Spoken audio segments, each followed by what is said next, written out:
The Marcia Week Show. It's the Marcia Week Show. From Barbados to Africa, voices unite. Educate minds, elevate sight. It's the Marcia Week Show. It's the Marcia Week Show. From Barbados to Africa, voices unite. Educate minds, elevate sight. It's the Marcia Week Show. Talk truth, build roots, stories unfold. Motivate change, mobilize is the mode, that's the KEMART code. Hey, we growing, we know it. Ready?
Ladies and gentlemen, it's Sunday, April the 19th, and it's 7:03 p.m. and I say good evening from beautiful Barbados. I have in my hand the national flag of Barbados, and I don't have it upside down this time around. I don't want to desecrate the flag. And you just heard the national anthem of Barbados. And we are excited about all that we have for you tonight. We're hoping that you're going to like. You're going to share. That's what you do. We research and we come and we present, and you are going to like, share, and comment, right? We do it together. So tonight, we're asking hard questions. No apologies. You know, we're straight up asking hard questions. We're asking hard questions tonight, ladies and gentlemen. And we have lined up for you Jason Phillips. Jason Phillips, he's going to be joining us, and he's going to be talking about beach access in St. Peter and also about electoral reform. And he did a brilliant article in the newspaper last Sunday. Did you all see it? And so tonight we're going to break down that article because I know a lot of you are concerned about electoral reform in Barbados. Yes, those of you who are watching, let me tell you, we have a lot of issues with our electoral process right here in Barbados. And we're going to have a discussion about that tonight. We see Antigua is actually gearing up to have their elections coming up very, very, very soon. Right after that, we are going to have Mr. Stephen Lashley. Stephen Lashley is going to join us tonight as we look at the Carifesta files, all right? Investigative series, episode 2, because we are not falling asleep, you all, Barbados. We're not falling asleep. Episode 2, who paid for what? That's the name of this episode coming up tonight. And my guest is going to be Mr. Stephen Lashley. And if you want to see accountability, you're going to see tonight. You want to see accounting, you want to see a proper breakdown, we're going to show that to you tonight. And to the Minister of Culture, the young man there, Shane, I hope you're watching tonight and you're going to see how a report is done. Yeah, you're going to see that tonight. So we're going to look at that. And then I know you see KEMART's picture and a lot of you are thinking KEMART is on the show. KEMART is not on the show, just as I do for various shows in my thumbnail. Sometimes I use the pictures of those who are going to be on the show, or I use a picture of that particular person that I'm going to talk about. All right. So often, if you see Kamala Bissessar picture on, more than likely, I don't have her on the show. I'm going to talk about her. So it is in that same vein that we have KEMART on the thumbnail, but we're going to talk about him because he was in a letter was written to him. A cease and desist letter was written to him, and we are going to take a look at that tonight. And I want to stay plugged in. Very, very important what is happening on the show tonight. And of course, we go on the radar. So we're going to go on the radar in a few minutes. But let me just take this time to reach out and say hello to Judy Jilks. Hey, Judy, how are you there in St. James? How is St. James doing? Carol, hello. Mavis Lashley. Queen D246. Hello, Teroni. Hello, Teroni. How are you doing there? How are you? Jeremiah. Welcome, Jeremiah. Bajan Boy, welcome. Are you guys liking? Did you share in your favorite WhatsApp groups yet?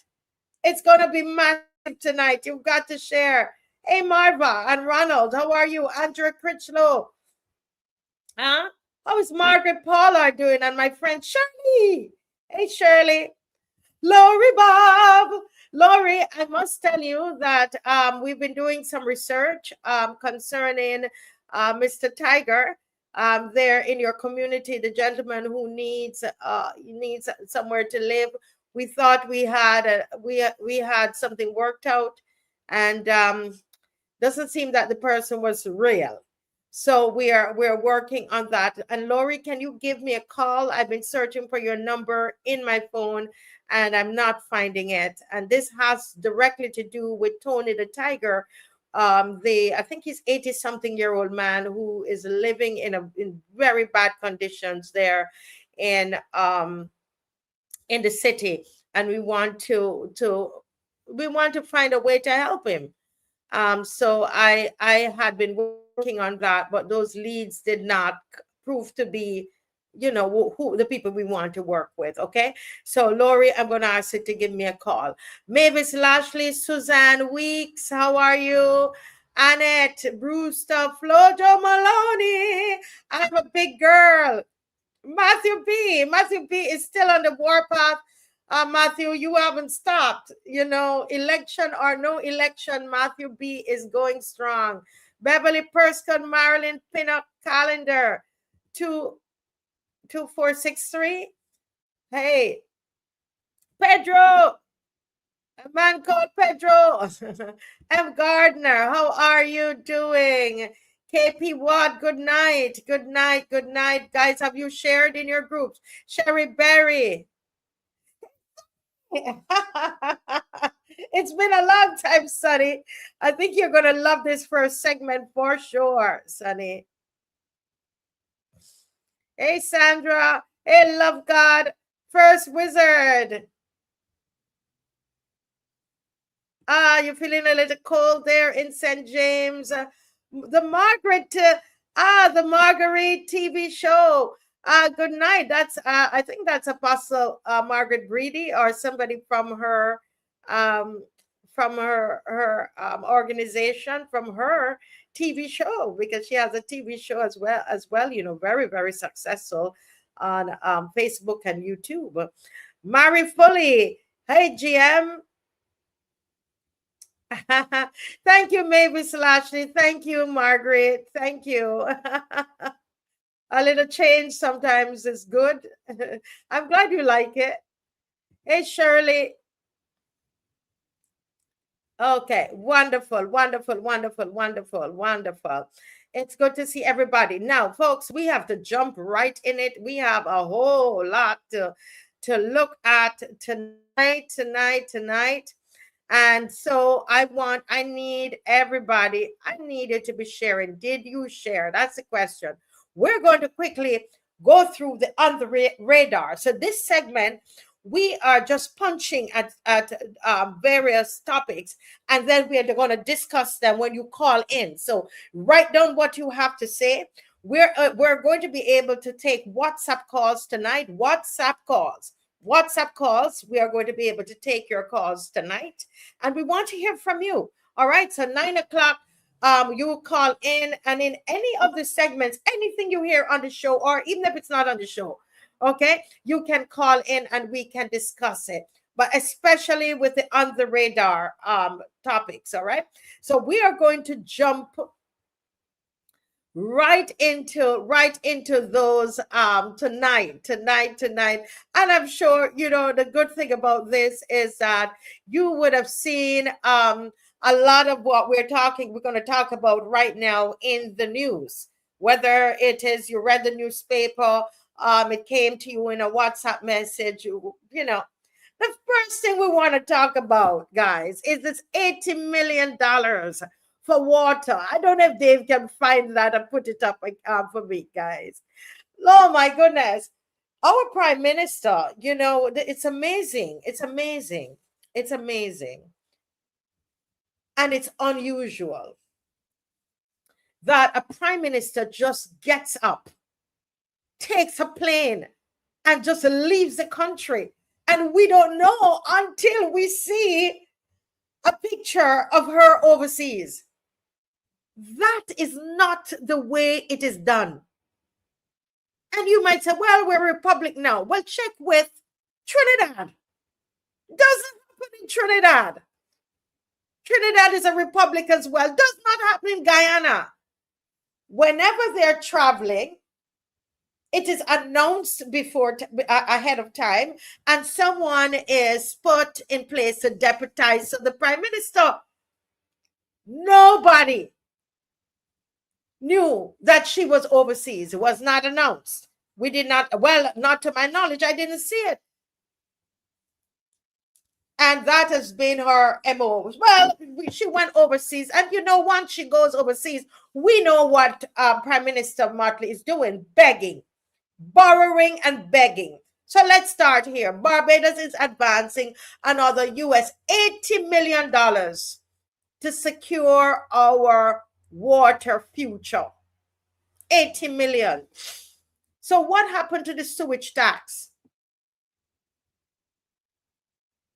Another 80 million? What happened to all of this? What happened to the sewage tax? Anybody else wondering? So the question is not just what is this money for? The real question tonight, my fellow Barbadians, is how much have we already spent? I know they don't want us to ask these questions. They don't even want this show to exist. But we are not afraid. We are going to ask the questions. How much have we already spent, Prime Minister Motley? And why are we still here? Year after year, administration after administration, we're told this will fix the water problem. If we were to believe you, this water problem is already fixed. But no, we're now hearing you need another $80 million. Because people are still complaining about water outages, low pressure, inconsistent supply, dirty water, stinking water, water smell bad, brown, same way. So I have to ask, are we solving the problem or funding a cycle? Madam Prime Minister, are we solving the problem or funding a cycle? On this show, you're going to be asked hard questions. Is water now the easiest justification for borrowing?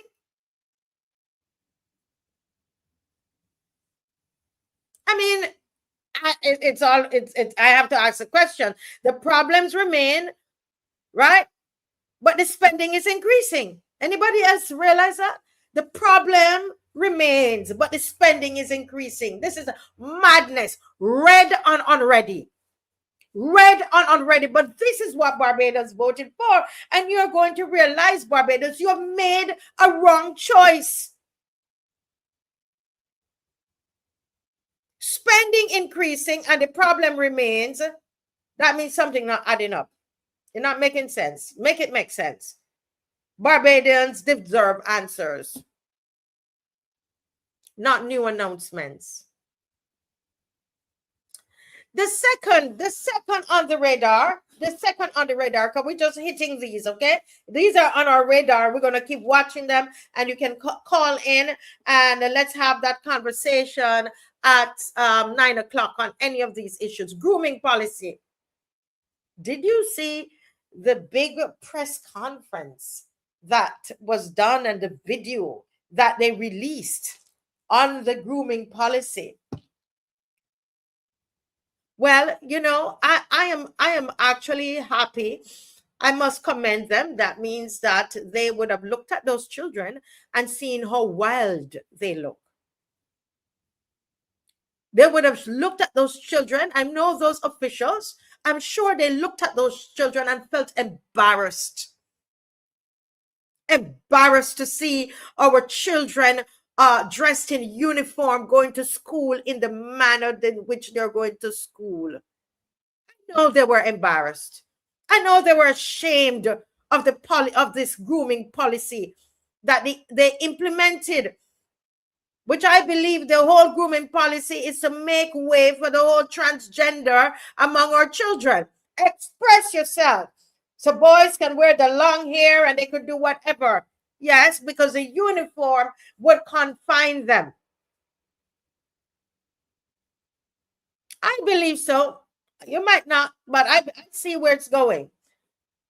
So let's turn to our schools. Well, as I said, I congratulate them for, you know, going back to review it, because there's now a push to review, and they said they want to tighten the grooming policies for boys and girls. But here's the uncomfortable question. Remember, we're asking hard questions. Is it too late? This government for years have loosened the standards for our children. They did it. The Motley administration, red and unready, totally not ready for government, not ready for governance. They relaxed the structure. And what you're seeing now on the buses, in the bus stand, in your classrooms, teachers, is the result. There's no discipline in the deportment. The children are going to school looking unkempt, and they are ashamed of it. because it does not represent Barbados. There's a breakdown in discipline, a blurring of boundaries. Now suddenly you want to confuse the children now and you want to pull it back. I understand why you're doing that, because you're embarrassed. The horse has already left the stable. As there's a saying that says you don't just whistle and expect it to return. So tonight we're asking, was the change in policy a mistake then? And the big question is, can order actually be restored now? As we discussed on the show, which some of you disagree with me about, it's not just about appearance. We're talking about discipline. We're talking about standards, teaching our children discipline and standards. And what is the culture we're building in the next generation? And the reality, you will soon find out that once those standards begin to slip, it is not easily regained. You're going to see. It's really a shame that you loosen those policies. And the last segment in our On the Radar, and again, you're going to call in at 9 o'clock and let's discuss this further. Democracy abroad versus reality at home. I have to laugh. Anybody else out there laughing? Let me see the laughing emojis. Did you see your prime minister? How many of you saw your prime minister? How many of you saw your prime minister? She was in Barcelona. Let me tell you, she's a traveler. My girl not going to America too much these days, you know. So there are certain places she's not going to. But my girl gone all the way to Barcelona. This misread and unready. She is misread and unready. And misread and unready is all the way in Barcelona. And what is she talking about? Oh, Lord. I have to laugh. Democracy. Prime Minister Mia Motley joining world leaders in Barcelona speaking about democratic renewal, truth and fairness, defending democracy. Well, I tell you, my computer almost dropped out of my hand. I mean, those are powerful words. And, her speech sounded as though she did that up on ChatGPT. Check the quote from her speech. But here's a question that must be asked. Do those words match the reality in Barbados, Madam Prime Minister? I know that even people in your own quarters, all those are some of those men in government that cower at your presence and scared of you. They must be wondering, hold a minute. Is this the Prime Minister talking about democratic renewal and truth and fairness and defending democracy? Madam Prime Minister, do you understand that leadership does not change based on your location? Don't you realize that if you stand for democracy abroad, you need to stand for it at home? Who you fooling? Misread and unready. You have I'm telling you, listen, over the 5 years doing the show, I am totally convinced. There's nobody who can convince me otherwise that you know what you're doing. You have zero understanding about governance. You want to travel overseas and speak about fairness internationally, and there's no fairness at home? Huh? Where people up to this evening, people telling me they're scared that their jobs might be taken from them if they ever speak out against you and your government. And you really waste taxpayers' money to go to Barcelona to talk that.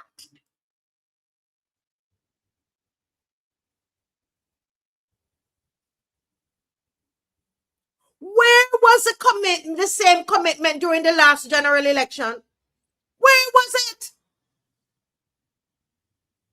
When the Barbados Labour Party traveling all about doling out money. Where was the fairness in that election, Madam Prime Minister? Tonight we're going to talk about electoral reform. Jason Phillips is coming in 5 minutes to talk about that. Where was the commitment during the last general election?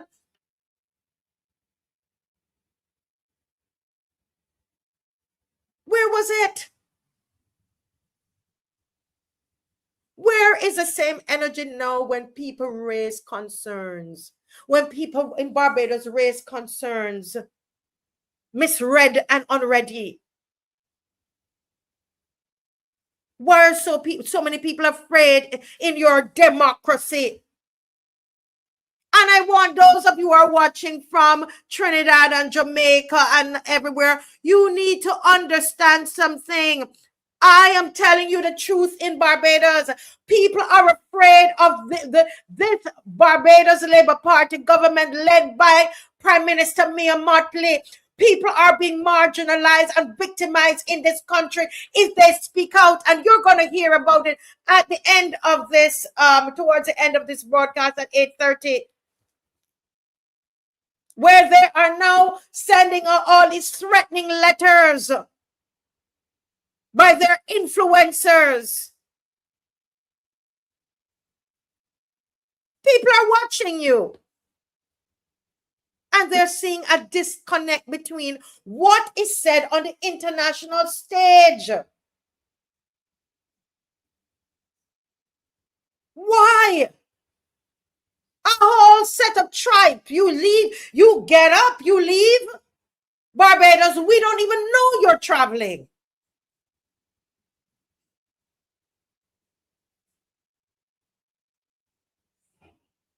You go on the international stage and we don't recognize you. We don't. Because what you're speaking about is not what we're experiencing on the ground. It's not your behavior in Barbados. You must be two persons. You got to be two persons. You must have an alter ego or something like that. You can't be one person. There is a gap. And that gap is what is causing our trust to be eroded. Because we do not believe that you have the competence to lead this country. Misread and unready. You and your entire cabinet.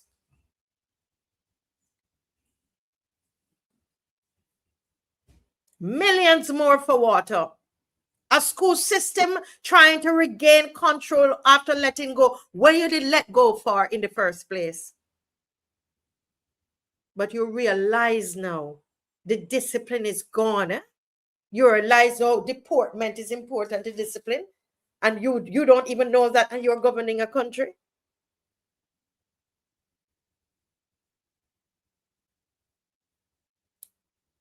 A leadership message that sounds so strong abroad, but raises so many questions at home.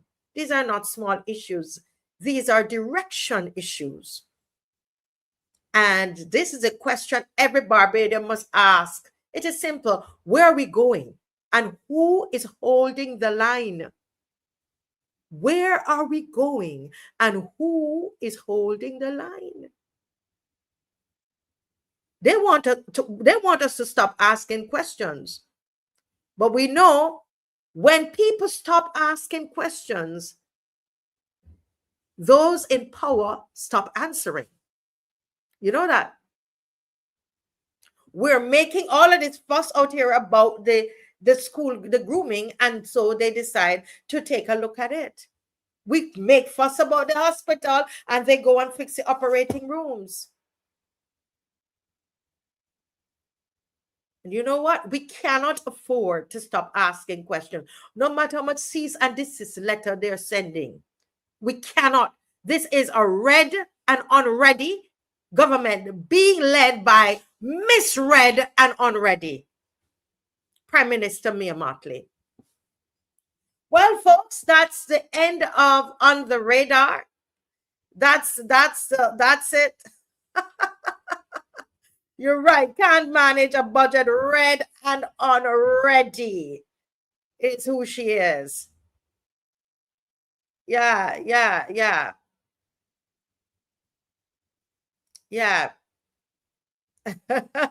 Somebody said the Prime Minister acts like she worked for herself. Yes.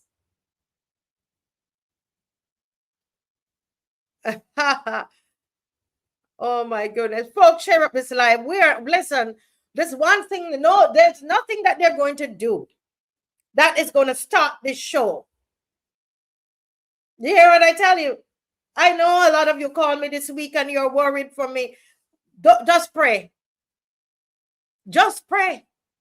Because my husband and I, we prayed before we started the show. We understand the call and we are ready. We are ready. We are ready. We are the ones ready. The people are ready. Yeah? And we're not following misread and unready. Yes. Good. We are enough is enough. All the gloves off. We're enough. We see you. We see exactly who you are. And we're tired of you. We're tired of you. Good. All right. So right now, Mr. Jason Phillips is going to join us. And you know, when he comes, it's always great to have him on the show. And I see him there looking quite good. He's setting up. And Dave has a video. Because, you know, this man is always on the move. Jason is always on the move. And so Dave is going to play his video right now. Go right ahead.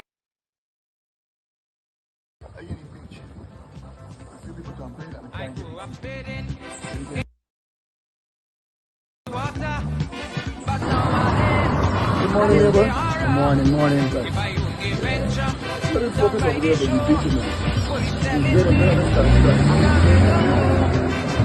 This is the beach that we was talking about. I mean, we in St. Peter, more particularly we in St. Smiths, we welcome this development. But when we build these luxury hotels and so on, it carries up the value of the land. This is challenging for other people who cannot afford the high property taxes. Can we get right across the beach from here? No. Why not? No, because there's blocks with the rocks. And what's called super coming in. But you know, a few years ago, For the water works, for the water works, keep on the ear so yeah, go on the road, walk around this big cable building. We don't mind the construction, we don't mind development. But why should they block off the beaches from locals? Good morning.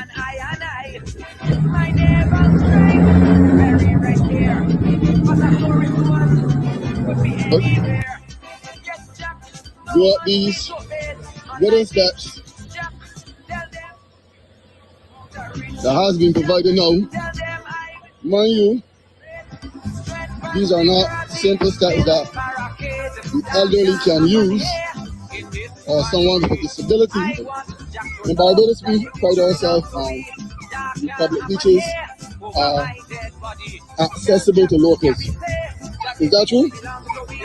In law. Let me look across here.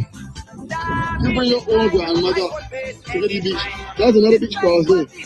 Is that private or is it practically private or is it legally private? It's not legally private. Right? It is practically private. You know why? Because we just can't walk from here right across there. So while we in Barbados welcome the development of foreign investors, it must not go at the expense of the locals. That is what I'm trying to argue here. They're putting structures in your way. In a very separate way. They've actually, it looks like they've added more because it was more accessible a couple years ago than it is now. Exactly. When I was a boy, you could walk from this beach right to Spikestown. So if you want to go to the beach on the other side of the jetty, you actually have to go in the water. And today is a good day because it is low tide. Right? So when we have high tide, especially the elderly or those who are disabled, cannot access the beach. Exactly. Thank you very much.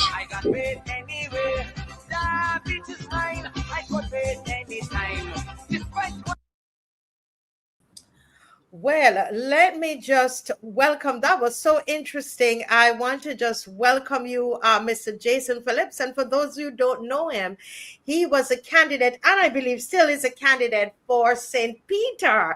This is the St. Peter man that you see all the time on your social media.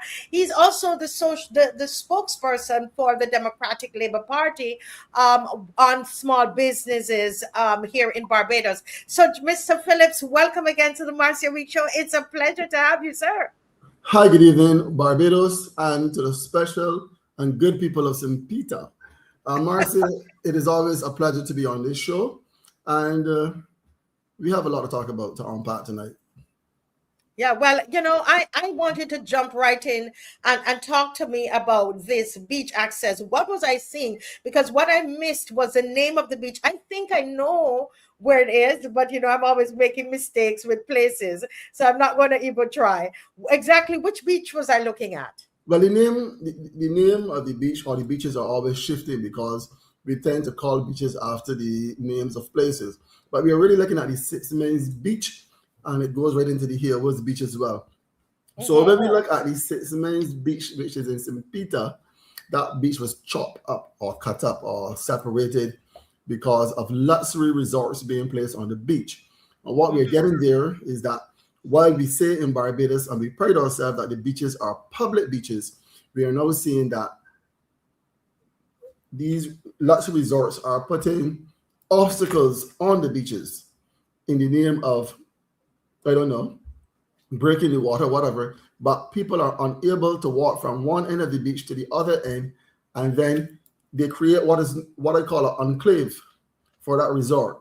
And now that piece of beach becomes practically private, not legally private, but practically private, because if you can't walk to a beach, you have to go in the water and swim around obstacles to get to a beach. It can't be public. And I think government has a responsibility to ensure and make sure that these beaches are indeed public. On the southern side of the beach, if you go around the building in Six Mains, we are seeing that they have a very steep boardwalk.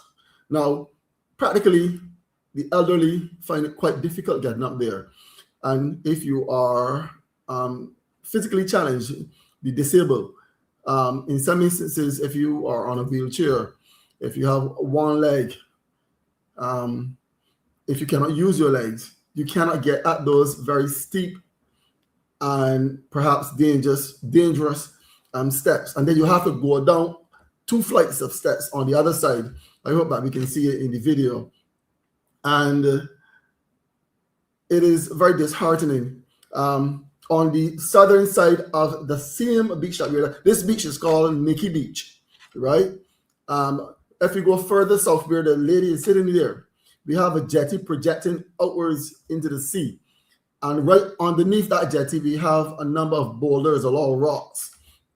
So if you want to get on that beach to the south of the jetty, you have to go into the water if you can swim. If you can't swim, it's a no-no. And you can't say you're going to walk around the other building to get onto that beach because there's no way there is actually sea. It goes into a harbor. So you can't get on that beach if you can't swim. So that beach is practically private. And these are the little encroaches that Barbadians are dealing with on a daily basis. And I am not sure how the government is viewing it. We have a minister responsible for this kind of thing. But by and large, Barbadians... I'm here. I'm just there. I just don't want to miss this point. I saw, was that a tourist who was saying that how the access for her has changed? Well, she seemed to be married to a local, so they go and come. Okay. And I'm so sorry that I cannot show you a number of other people we interviewed. In fact, one lady, she and her husband from England, they said they're not going to be coming back if it gets any worse, because this is not what tourists come here for. They don't come for private beaches and so on. People want to mingle among the locals, and it's a crying shame. We don't want to get like Jamaica, where you have to pay to go on the beach, where you have private beaches. And another thing that people don't realize too, when we have these luxury resorts, it elevates the cost of your property, and now then you have to pay high property taxes to live among these people. That is another concern that Barbadians are expressing to me: high property taxes. So we have to really, we're not saying that we don't want the development. We welcome the development, but how much development is enough development, right? Now, development is pushing from Spicestown down to 6 Mines. Soon from now, it's going to be right into St. Lucie. And soon from now, our beaches are going to be taken over by rich people who could afford to build luxury resorts and practically privatize our beaches by making enclaves for the rich and famous at the expense of our people. And another thing that we must be very concerned about is our ecosystem.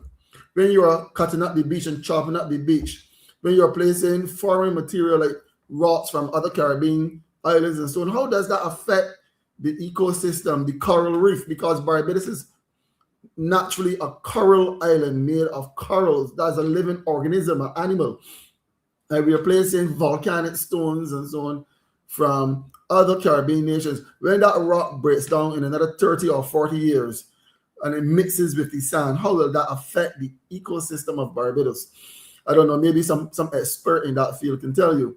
But as it is right now, look at that enclave right there. Yes. On both sides. That beach is a private beach. That is practically private. On the southern side, we see the entrance to the harbor. And on the northern side, there's a pile of rocks and a jetty. How can Barbadians who love to enjoy the beach at 6:30 on mornings or late in the evening after a hard day's work get to that beach? You can't tell me go to another beach and bathe. I want to bathe at whatever beach I want to bathe at.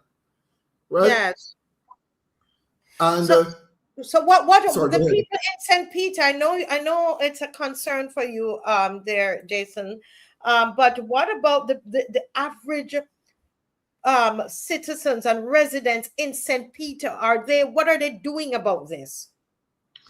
People are very worried because if you look at this massive edifice structure in front of us, this is going to be a large luxury hotel, and people are concerned whether or not if they're going to have to move from the coastline, because they ask themselves. In fact, one person asked me last night, you feel like these rich people want to look at wooden houses with palings surrounding them and so on, or do we have to move? And then there's a very narrow corner that leads into the actual fishing village itself. And you can't get two vehicles, two buses can't pass in that narrow corner. And we are asking ourselves, because I have to say I live in 6 Mines too. Yeah, that's Spicestown. Back to 6 Mines. That's in Spicestown. Go back to 6 Mines. Okay. That's Spicestown. But in the corner in 6 Mines, two buses can't pass there, or two trucks, or two large. Right, we're in 6 Mines here again. Behind this large structure is a very narrow corner that goes directly into the fishing village. And people are asking, are we going to be left in 6 Mines, or do we have to move because of this luxury resort?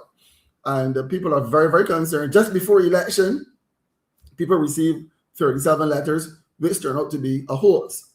because when they went to the national housing, no one knew about this letter.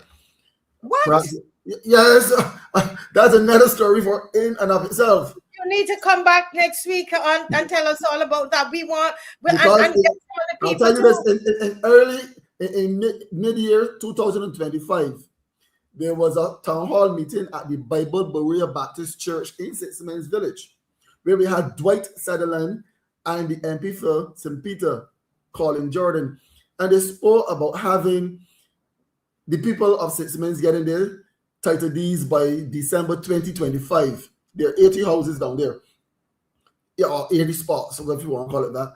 And it is now 2026, and not one single person has gotten a title deed. And about 3 or a few days before the election, then 37 people got a letter inviting them to go to the national housing. And you know that was for election purposes. In fact, I was playing dominoes on the shed the other day, this weekend, and someone in Sixmans Village, a man told me, Phillips, I wanted to vote for you, but when I got that letter, it persuaded me to vote the other way around. Yeah. You know? So sometimes people do these things for election purposes, but people's lives are real. And you cannot take people for granted. It is a crying shame that you will use such an event to get the support of people for an election. These houses here is what I'm talking about. When there is bad weather, the beach comes right into the road. The surge from the sea comes right into the road. And these people here on this above side of the road, which would be the eastern side of the road, they're very, very concerned that they have to move from Sixmans Village. We can't see a luxury hotel being placed to the south right down there. You see those cars? That is where the luxury hotel is being constructed. Yes. And there's a very narrow corner there. You cannot get 2 large vehicles passing through that corner at once. And we know that road has to be revamped. It is a lot of rumor that the road might be placed in another location. And if that's the case, the houses are definitely going to be removed. And look. Wow. Listen, there's a lot of chaos down there. People are very, very, very concerned. And we are asking, who is this government looking after? The locals, the Barbadians who voted for them, or those foreigners from the UK, from Canada, from America, who have deep pockets? Deep pockets. You know, at the end of the day, I say, and I will continue to say, home drums beat first. We have to bet who bet us. And I grew up as a teenager in Sixmans Village, and I am very concerned. You know, we have the money to waste on parties and fests. We were told that the Carifesta was going to be $4 million Barbados dollars, and they ended up spending 31.7 million Barbados dollars. Actually, it's about 40, according to their itemized submissions. It's over $40 million that they have there. But we're hearing it is going to be about 100 million when they're finished. So where did this money go? You want to tell me we have people with water issues in Sixmans Village and Boscobel. All of that is St. Peter. That is the East Boscobel, is the northeastern part of Boscobel. Sixmans is the northwestern part of St. Peter. Right? We got people with water issues. We have poor roads, bad roads. You can't get a smooth road in Indian Ground or Lonesome Hill, what we call Four Hill. We can't get a smooth road in Boscobel coming to Spikestown. Right? We have poor drainage. We have bush hanging in the road. People need assistance with their own homes. And you want to tell me a government can splurge on a festival? But we're going to talk about that. I don't want to go, but let's concentrate on the beach, because I am still very much concerned. Sorry for crossing you. I'm still very much concerned that our beach access is becoming, is being threatened. And government must look at how these buildings are being constructed and the access that is being taken away from locals. And you cannot have a little squeeze up little wooden step saying that that is beach access, because it's not beach access for all. It is only beach access for a few able-bodied people.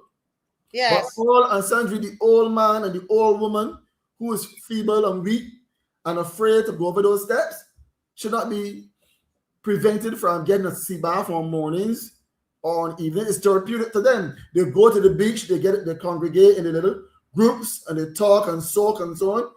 The government is making that a challenge, right? And I, for one, will not sit idly by and let it happen. Once people in 6 months speak out, and if they want someone to lead them and advocate on their behalf, I am ready. I am willing, because the person on the in front of you now, he toe a party line. I am not here to toe any party line. I said it on the platform then, and I'm saying it now. I'm not here for a position. I'm here for a purpose. I am here to speak on behalf of the good people of St. Peter. And I said to them then, and I'm saying it now, win, draw, or lose, I will still come back to the people. I will still listen to the people, and I will air their views and concerns. And as we see right now in 6 Men's Village and in Spikestown, the beaches are being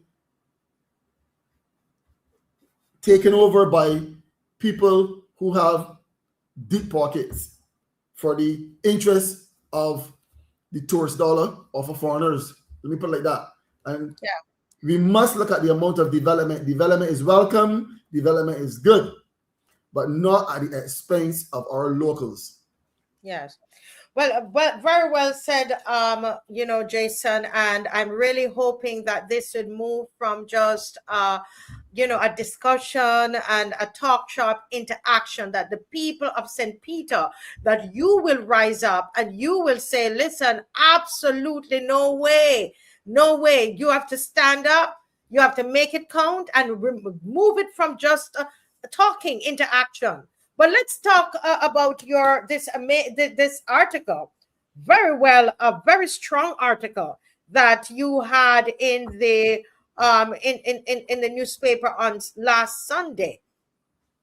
And you were talking about you are calling for electoral reform, Mr. Phillips.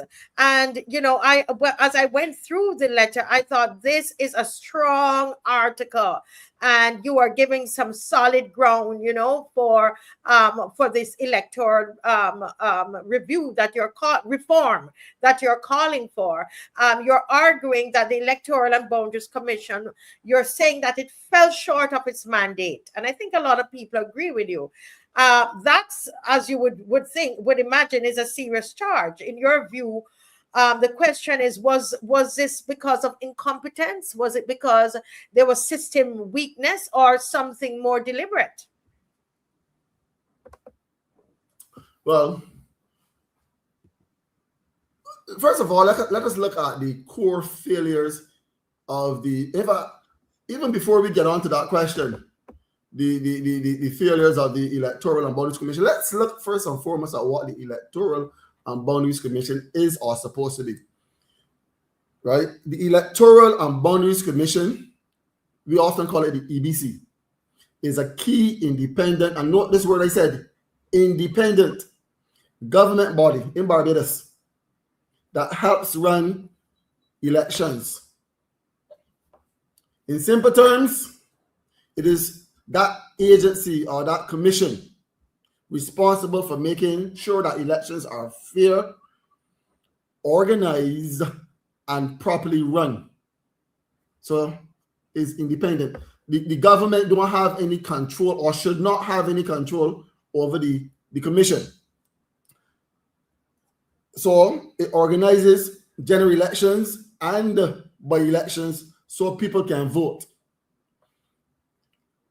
Is also responsible for registering voters.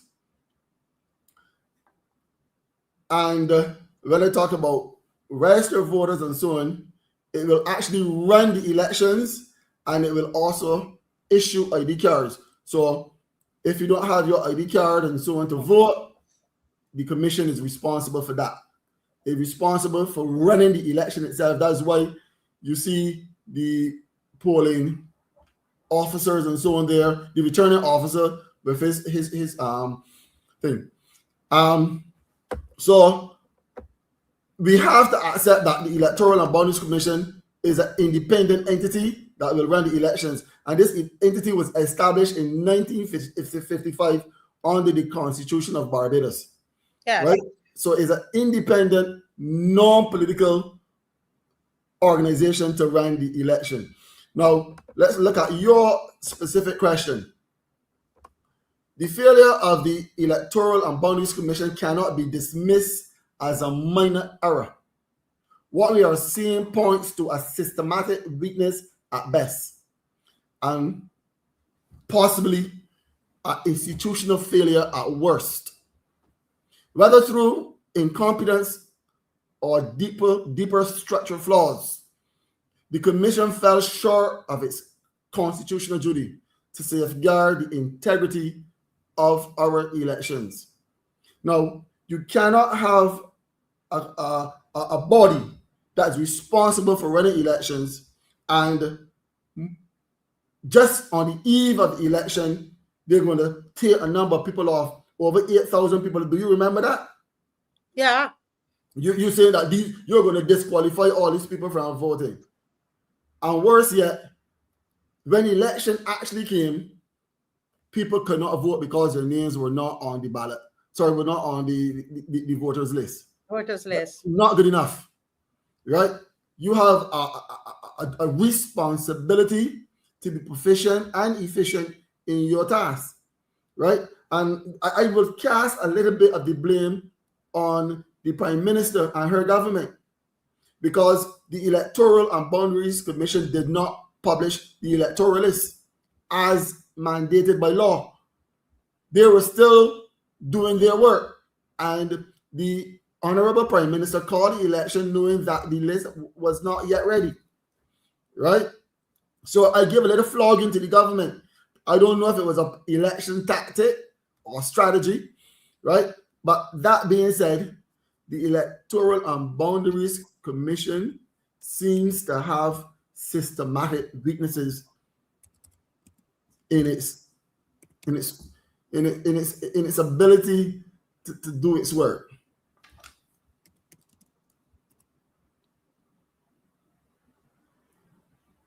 I'm looking at the screen there. I was checking to see what Dave is showing, us there. Well, you kind of touched on quite a number of these questions that I had here. You in your article, you talk about a broken system. You point to something very striking: the dead remaining on the list while the living are removed. Listen, how does the system reach that level of contradiction? Listen, when deceased people remains on the voters list while living are unable to vote or they are removed. Yeah. That is not a minor administrative issue. It is a fundamental contradiction. It suggests outdated systems, poor data management, and a lack of proper verification. And at that point, the credibility of the entire electoral framework is called into question. We cannot have an organization, as I said, and I can repeat myself, you cannot be responsible for voting in Barbados and the list is not ready. That every last one person in Barbados who's eligible to vote can vote. Right? That goes to the root of democracy and the democratic process on this island. When you're talking about free and fair elections, right? You cannot have people coming to a polling station and being turned around because their name is not on the voters list. And I dare think that it should have been challenged in the court. This election that just gone should have been challenged in the court. One person being denied the right to vote is one too many. You cannot disenfranchise eligible citizens their constitutional right to vote. It is reprehensible. So let me ask you something, because we literally have, it's 8 o'clock. So we're going to take 5 minutes into Mr. Lashley's time. He's right there, but I'll give it back to you, Mr. Lashley. Let me ask you a question in this 5 minutes that we have. Do you believe that an independent audit of 2026 election is necessary in light of what you just said? Yes. And not only that, I think it's high time now that this paper pencil voting becomes a thing of the past. We need to look at electronic voting, and when we have electronic voting, it will cut down on that time that lapse between when the polling station closes at 6 p.m.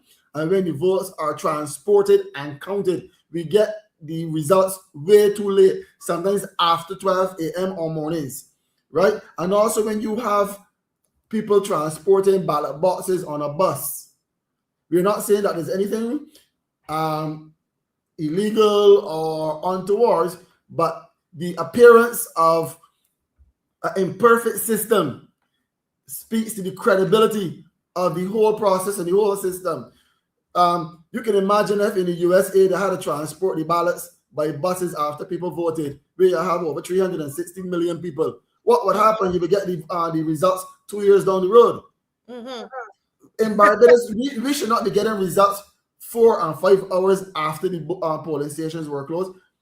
We need immediate results. We want half hour after the station and the polling booths closed. People start calling in and saying, we can say that in St. Peter, Jason Phillips won the election. Right? And not only that, we don't want people to be concerned with if there was any box tampering. We're not saying that that is the case, but we cannot have people questioning the process, right? The integrity of the process.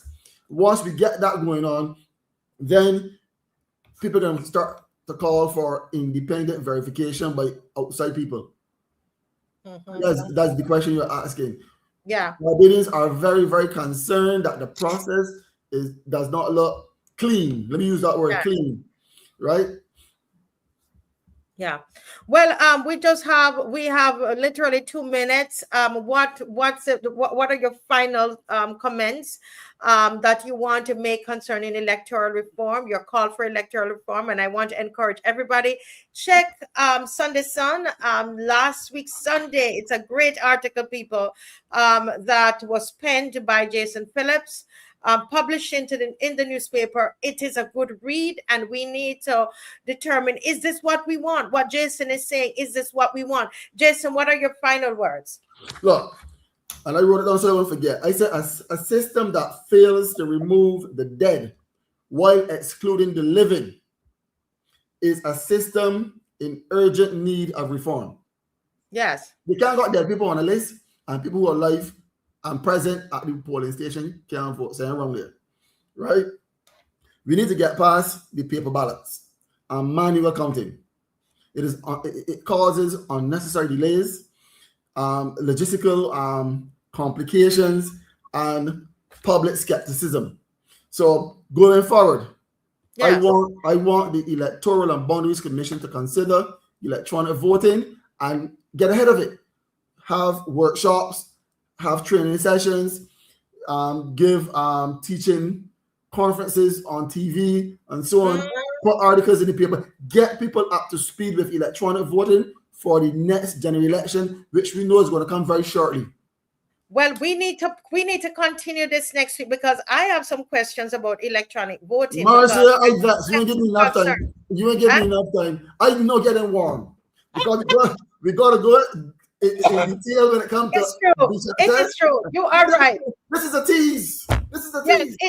it is, and it's, you know what it is, because we dealt with two subject matter in the time, right? But you are right. You are right. People of St. Peter, I apologize. Yeah. The people of St. Peter and by extension Barbados, I apologize. Marcia must give us more. This is too important, though. Yeah, it is. I really think so. I think it's two strong topics. That's the thing about it. And Page we must 26A of last week's page 26A of last week's Sunday. Page 26A. And that's why I asked the people to read it. And I think we really need to be pushing this.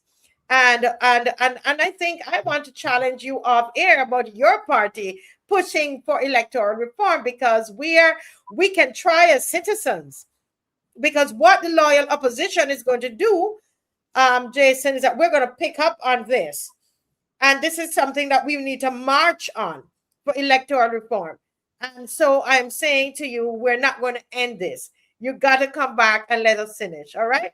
And I apologize. Yes, it's true. I'm taking up a little of your time. Good night, Barbados. Good night, St. Peter. Mrs. Reese, I really appreciate the opportunity to come on your show and share a little bit with your viewers. It was indeed exciting. So I look forward to next week. Yes, next week, sir. Okay, God bless you. Bye-bye. Bye-bye. That's Mr. Jason Phillips for you. And you know, we normally have him on a little longer. At least I think I only took 5 minutes from Jason, or 7 minutes, but you know, Jason, but you know, we're going to give that back to him next time. And I assure you, I'm going to make sure that he's completed his presentation on electoral reform. If it's one thing we need to go into the streets about, it is about that. It can't happen the way it happened the last time. Absolutely not. If you're in agreement with Jason and myself about that, we're going to go through his article, and it's something I think we need to, really, really get into. Okay. All right. Now, folks, we are going to go right into the Carifesta files. And this is episode 2. I told you there will be 7. We did episode 1 last week. And we are now on episode 2. Last week we asked what Barbados got for 35.7 million, which we found out is way more than 35.7 million. Even by their accounts, by what they sent us, the line items that they sent us did not even add up to 35.7 million. It was more than that, a whole 5 million more. Okay. So tonight we narrow the focus. And tonight the question is, who paid for what? And the reason we're asking that question is that if public money was spent on airfare, accommodation, and per diem, then the public has a right to know for whom. Who did we spend $5.8 million on for airfare? How many persons did we spend this money on for accommodation, and under what policies? These are the hard questions that we're asking tonight. And we have someone here with us that is quite capable of answering those questions, and not answering, but he's able to light a fire under this government, and it is the former Minister of Culture, Sports and Youth, Mr. Stephen Lashley. Welcome, sir. And he is also the acting president of the Democratic Labour Party. Acting, or what do you call it? Yes, acting president.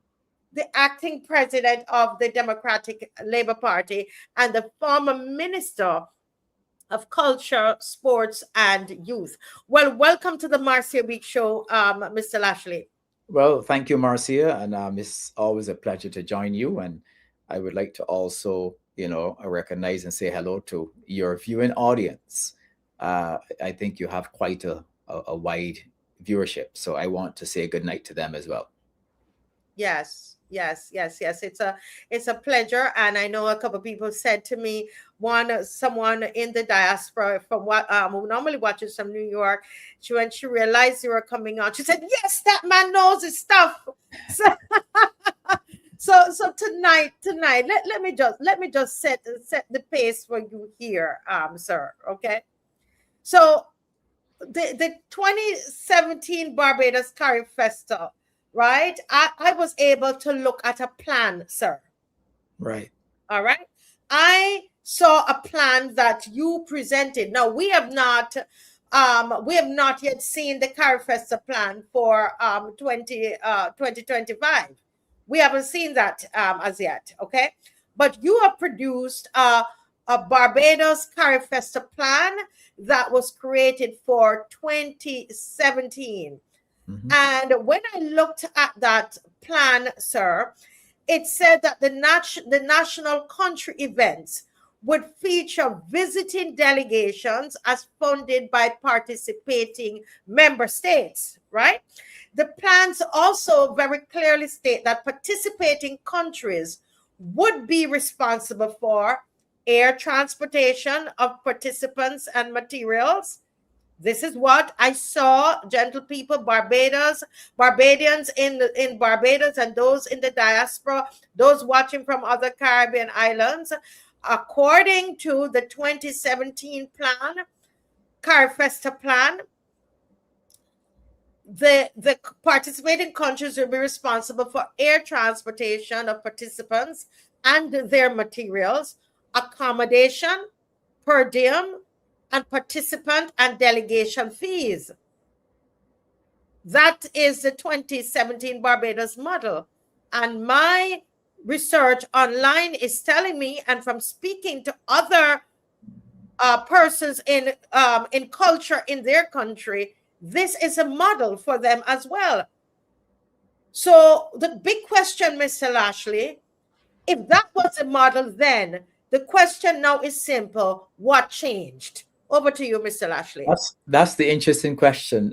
The reality about it is that when we hosted Carifest in 2017, we developed a template that was provided to CARICOM Secretariat. And in fact, it was also available to Barbados and any other country that was desirous of hosting Carifesta. So I must say, I mean, this was the hard work of a host of persons who were part of the host country organizing committee, who worked very hard to do this. And in fact, what came out was not just hosting Carifesta, but putting in place the documentation that can be used by other countries. This plan, and I'd be very interested to see the government producing and exposing to the country what exactly was the components of their plan for Carifesta 2025. Because the reality about it is that the CARICOM Secretariat does not mandate to countries to pay for, the plane fare and accommodation of delegations. But it has to do with fiscal prudence and fiscal management. A budget was set. That budget was initially $6 million for the hosting of Carifesta. And I know Barbadians remember that we were impacted by the tropical storm that really would have caused the entire Carifesta program to go off track. In fact, it is really a tribute to those persons who manage the festival, the organizing committee, and the technical team to be able to bring the Carifesta back on track after that tropical storm. And that is the only factor that would have caused us to move off of budget. And we ended up about $9 million. But if you are not careful. But let's be careful, because I don't want them to think that it went over by $9 million. It was just about $2.something million. $2.something million that went over. And that related to having to recalibrate. And of course, we had to spend to be able to withstand the impacts of that tropical storm. So if you're talking about Ashley, I'm going to, because, you know, I think it's important for people to realize what's on the screen, sir. And then I'm going to ask you to comment. This is, for those of you who watch, this is what you call accountability. What you're looking on the screen at, and for those of you who are watching in government, because I know you watch the show, you will watch and understand what true accountability is about. This is it here. It's not throwing away around some line items, some big figures in the newspaper and telling us to shut up. This is what it is. So Mr. Lashley tonight has brought to us his budgeted expenditure for Carifesta in 2017. All right. And you're able to see it.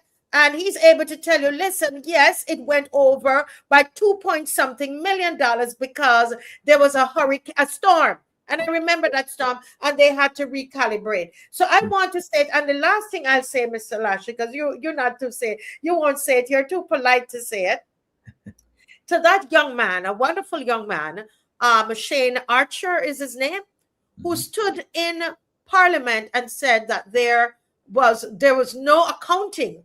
They had no documentation and no accounting was done of Carifesta in 2017. Sir, you are wrong. You're mistaken. And we understand because of your youth. But over to you, sir. Well, the thing about it is that I heard the statement made by the young minister, and to tell the truth, he is young. And to some extent, I always say that you really should check your facts. All the documentation is within the ministry. I think it is irresponsible, though, to come to the country and make that kind of statement without checking your facts. And that would have caused me to delve into my archives and to bring the facts. We would have done a detailed plan for Carifesta. We did a detailed budget. And then we did a final assessment in terms of expenditure. So the present government can go into the files of the Ministry of Culture, and they can find, and if the minister has spent the time. You see, when you go into Parliament, and one of the things that we were taught never to do, you don't go into Parliament and speak untruths. You don't do that, right? A minister cannot do that. That's against the rules. So I think this young minister has the opportunity now, and I would say that perhaps he was not as detailed as he ought to be. But now that I have brought the information to the public, I believe the minister needs to go back to the Senate and to recognize his errors and offer apology for misleading the country.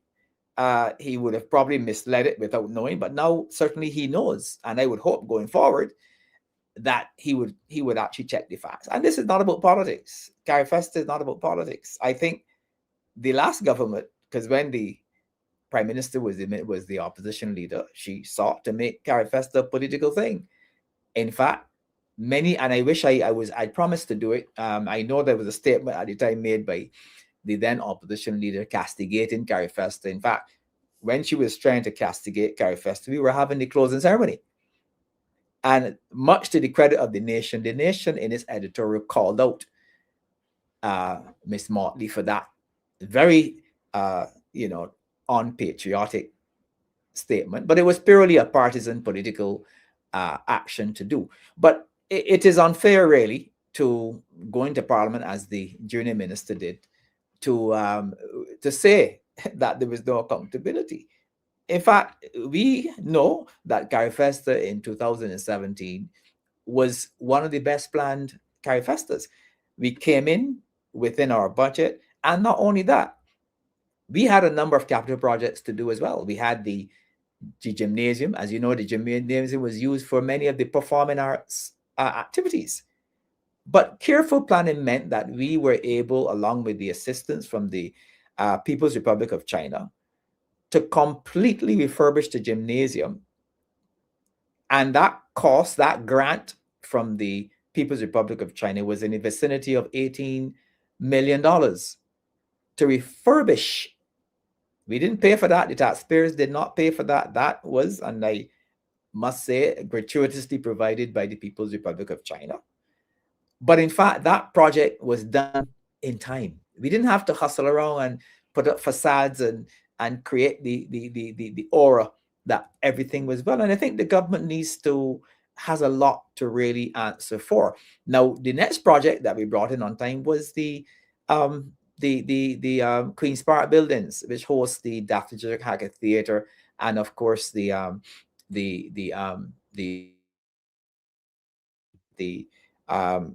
showing of visual arts and so on. That came in on budget and was done on time. The problem we have is that we have the government in 2025 not being able to say to the country what budget it had, not being able to say to the country how much it spent, because I heard, and you would have heard, the Prime Minister said, for example, we're saying an image here of the completed Daffodil Haggard Theatre, pristine condition. I hope they take care of it. But this was one of the projects that was done and completed. But we have two capital projects. And the question is, and I've answered the question, I saw the little flyer that was being put around, which some very global thing, nothing breakdown, no breakdown of anything. All right. And I think this is one of the dangers that Barbados is having no opposition in Parliament, because the government, by its management of Carifesta, and I believe this is the common mayor facility that was improved as well. So there are quite a number of legacy projects which are still benefiting from Carifesta 2017. Yes, but Mr. Lashley, you mentioned something there. You talked about the fact that they've put global figures, and I would love for Dave to put up. Just check your WhatsApp, Dave. You will see the expenditure, Carifesta expenditure, and I want Barbadians to compare it to what you saw in the newspaper. So you're going to see. Again, and as somebody said, as a host, I need to allow you to speak. But there's a particular thing we're trying to bring out in this segment, and I know Mr. Lashley is, he's very modest, but I want to make sure that we see it as the person trained in accounting here. I want you to see the detailed expense report that was produced versus the global figure. We call them the global figures, those big figures that were given to the public. So Dave, if you could show that, please. Continue, Mr. Lashley.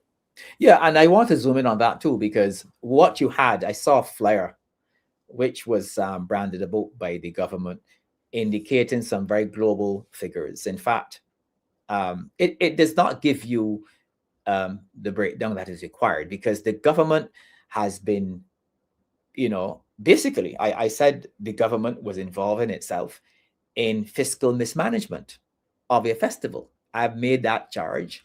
In fact, I've also said that given the questions that remain over the Carifesta expenditure and so on, that this festival requires the attention of the Auditor General's office. And I believe that nothing can satisfy the kind of the standard by which Carifestas have been managed in the past, other than an audit, a forensic audit carried out by the Auditor General of Carifesta 2025. Because you have a situation where, and I know that all the rules relating to the Financial Management Audit Act were broken, because you cannot, that act requires public officers and by extension the government to prepare a budget for all expenditure. So you cannot not have a budget, have all kind of expenditures going on, and up to now you really can't say this particular expose, Carifesta 2025 spending breakdown, does not give you any information to go on. It does not itemize the areas in relation to spend or revenue. You have some very global figures there, 10 point something million. And in fact, there's a question mark as to whether or not, or which delegations the government paid airfare and accommodation to enter Barbados. If that is the case, it need to explain that, because in the past, this has never happened before, where the government pays airfare and accommodation. And in fact, my information tells me that there are several delegations that pay their own airfare and pay their own accommodation. So the question has to be asked as to really what this is saying. What is the government saying?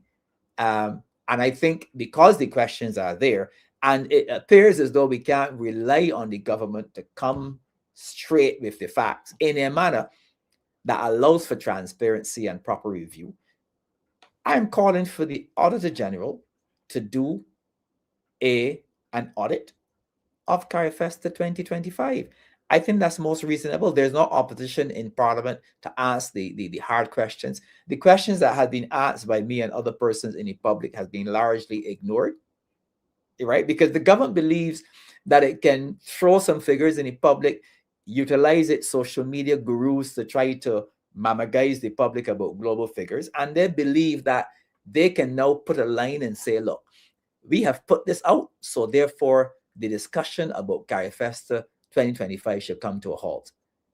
And that is not satisfactory. That is not satisfactory, not in a country where you are talking about 40 odd million, 30 something million dollars. And in fact, the expenditure has not been completed, because why it's not completed is that you have several projects, and there's one up in Newton that anybody can pass and see, because it was dressed up with some nice flags and banners and so on to satisfy the visual, the visual fancies in relation to persons who are going to Carifesta. But no, it has been stripped, and therefore that tells me that that project is incomplete. And the question is, how many millions that have to now be plugged into that project, which will carry this 30-something million dollars that the young minister has talked about, and in fact, I heard the CEO of the NCF saying that the young minister was involved in all the planning, so he should know what the figures are. But the figure of 30-something million dollars, which has jumped from the initial, I think it was 4 million that was disclosed in estimates in Parliament. So the government would have had to go back to Parliament for supplementaries, huge supplementaries, unheard of in the past. And this figure that has been put to the public is not the final figure, because you have this structure here that is incomplete. And then, of course, you have what you call now the Carifesta village at Waterford. That is not complete either. And in fact, I have said and I've asked the government to tell the country whether or not it owns the property, the land on which Carifesta village stands. Does the public own that? Because you've had significant public money spent on the Carifesta village. And my information is that the government does not, at this point in time, or at the time that those expenditures were incurred, the government was not the owner. And I understand the government still is not the owner of that property. That is private land. So the government has picked up millions of dollars and plugged into private land that it does not own. So therefore, we have to watch very carefully now the parliamentary proceedings to see when the acquisition, right, or the private treaty arrangement with this private investor come before Parliament. And it tells you, I know Barbadians have, and we respect the decision of Barbadians to vote how they wish. But this is only but one example of why you cannot allow any party, whether it is my party or the Barbados party, ever again to have all of the seats in the country. Because it seems to me, if this is what is happening, and of course, we had a Carifesta where we spent just about under $9 million, and we were castigated by the then leader of the opposition, now Prime Minister. We were taken all over the thing because there was a fear. I believe there was a fear that given the success of Carifesta and with elections due in 2018, all hell would break loose. There was a nervousness, and therefore the plan was simply to attack Carifesta in an unjustified manner. Yes. But here you go. Yeah. Here you go with. But yeah. You now have an opportunity to host Carifesta, and you have not because you took the country into elections without disclosing anything about the spend, and now you come after elections to give some global figures, because we couldn't say it before the elections because people may have been upset and vote differently. So there was certainly a decision made to not disclose those figures until after a general election, which on its own is scandalous. It is scandalous. So I'm thinking, I'm asking, and I'm calling for the Auditor General. I believe there's an acting Auditor General now, but there's an audit office. I'm calling for Carifesta to be audited by the Auditor General, and for that report to be made, well, it has to be made public because that's the nature of the Auditor General's function. So this is really unbelievable, and it really tells the tale, because while this is happening, we have facilities in Barbados that, like the QEH, that can't. I heard the minister talking about the absence of the lack of beds and so on for persons in the QEH, because there are persons occupying beds, apparently, based on what the minister is saying, who should not be in them because there's nothing medically wrong with them. But there's an issue. We know that there's an issue at the QEH because it has not been properly funded. So when you juxtapose the elaborate splash and the use of public funds without parliamentary approval, because that's what happened, you had millions of dollars being used without the consent of Parliament. And the government is now going to have to go back to Parliament to get the supplementaries to legitimize what they have already done without parliamentary approval. And at the same time, you have issues with water. I read in the paper that the Prime Minister just concluded a loan overseas to pay to improve our water systems. And we have the QEH that have challenges. And we still have challenges with our roads. So there are areas that require public expenditure. And why this is so, unacceptable is that you just say, well, look, we could spend that. We don't have to get Parliament approval because we have a majority in Parliament anyhow. Right. So we don't have to go to Parliament to do this. You're so right. But Mr. Lashley, yes, I want us to go back to the Carifesta plan. And right. Because I want people to understand how you guys governed in that period of time. 2017 Carifesta had a plan, folks. All right, the 2017 Barbados Carifesta plan.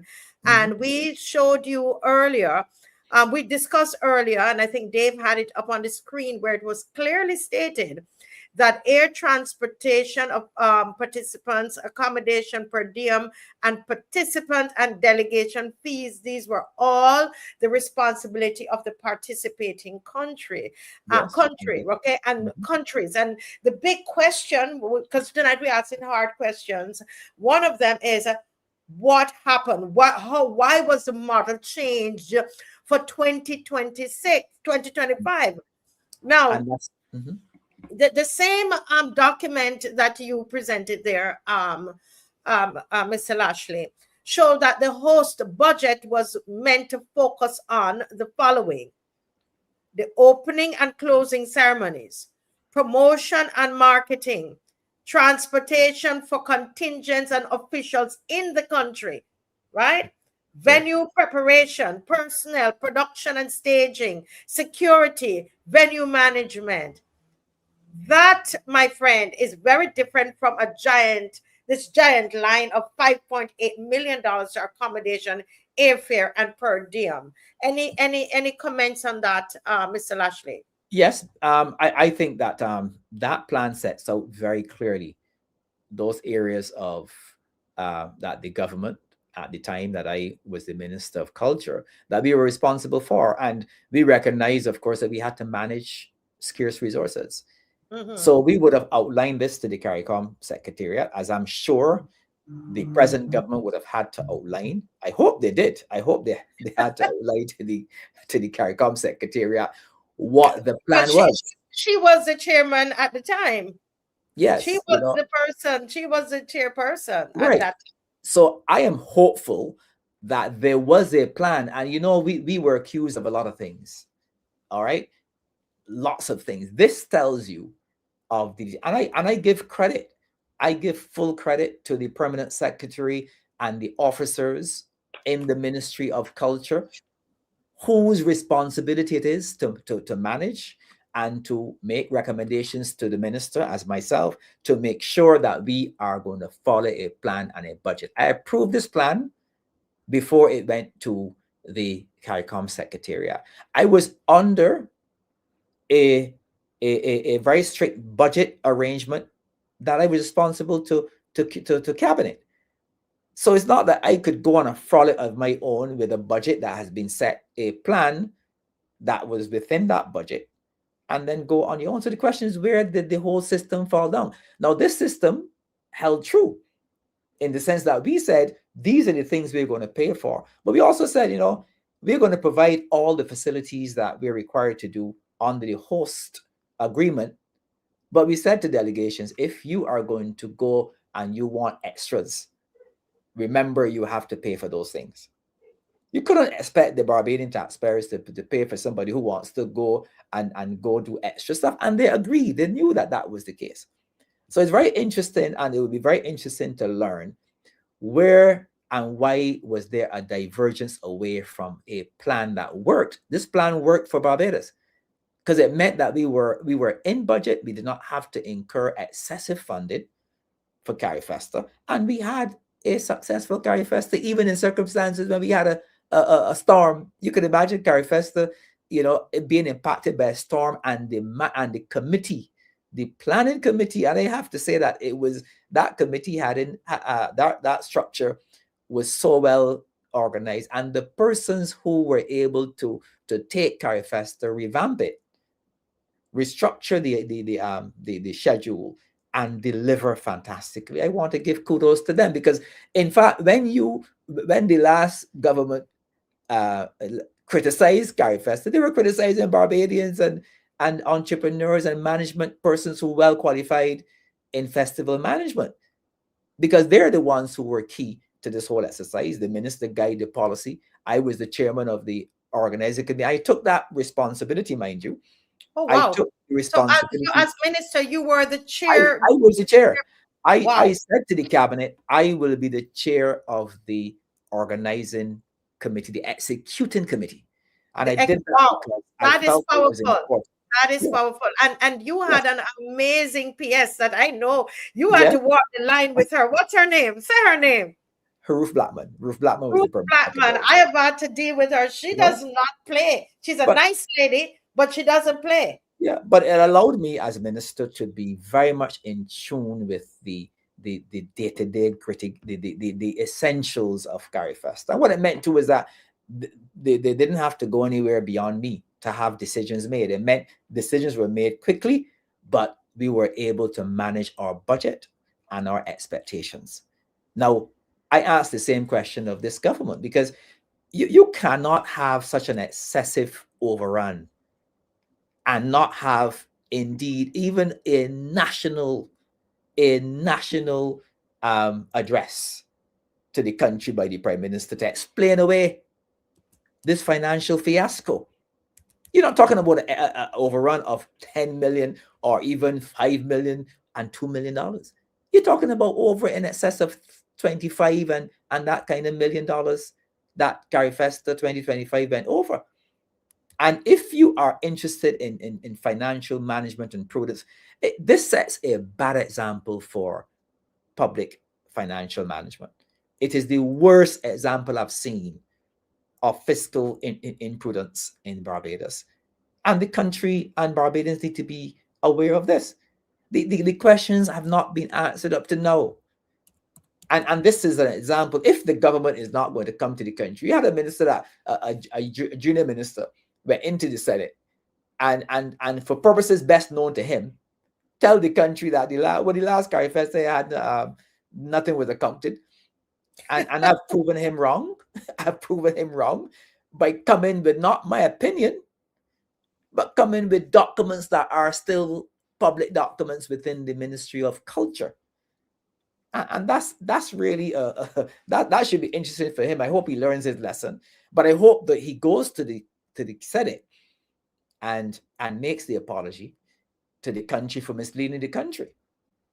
All right, and also answer these questions, not get involved in political, thing. This is not a political issue. I do not believe that Carifesta is a political issue, but it requires and calls out for accountability. Let us know what happened. Where did Carifesta 2020-25 go wrong? And there's still unfinished business. You remember we had many persons who were not being paid? Correct. Carifesta was being managed in Barbados, and whoever managed it, people were not being paid. To this day, persons called me and asked me to help the process, in that they weren't being paid. So that means that whatever happen to the approval system of paying, and not only that, being able to track who was working, track who was being paid, apparently was not being done. So therefore, when I called for the budget, when I called for some indication as to what was being spent in Carifesta, you remember the Prime Minister said? The Prime Minister said, well, we can't give a figure because there's still bills coming in. This was what the Minister of Finance, Prime Minister said. It's so backward. I mean, that is said by somebody who has no understanding of management. What I can tell you, though, is that as Minister of Culture, I could not have made that kind of statement and get away with it. I could not have said to the country, but why are you asking me to tell you how much money spent when we don't know? We would only know when all the bills coming. All the bills ain't coming yet. We can't give you a budget. Neither can we tell you what is being spent. How much we spend. That is crazy. Now, Marcia, in that same document, that same plan, you would also see an outline of where we expected our revenues to come from. Yeah, so and we're going to get to that. We're going to get to that. But let me, before we get to that, because somebody's asking that important question. But let me just say something here. I want to focus a little bit more on the $5.8 million because I want to break it down. Right. Yes. Mr. Lashley. Right.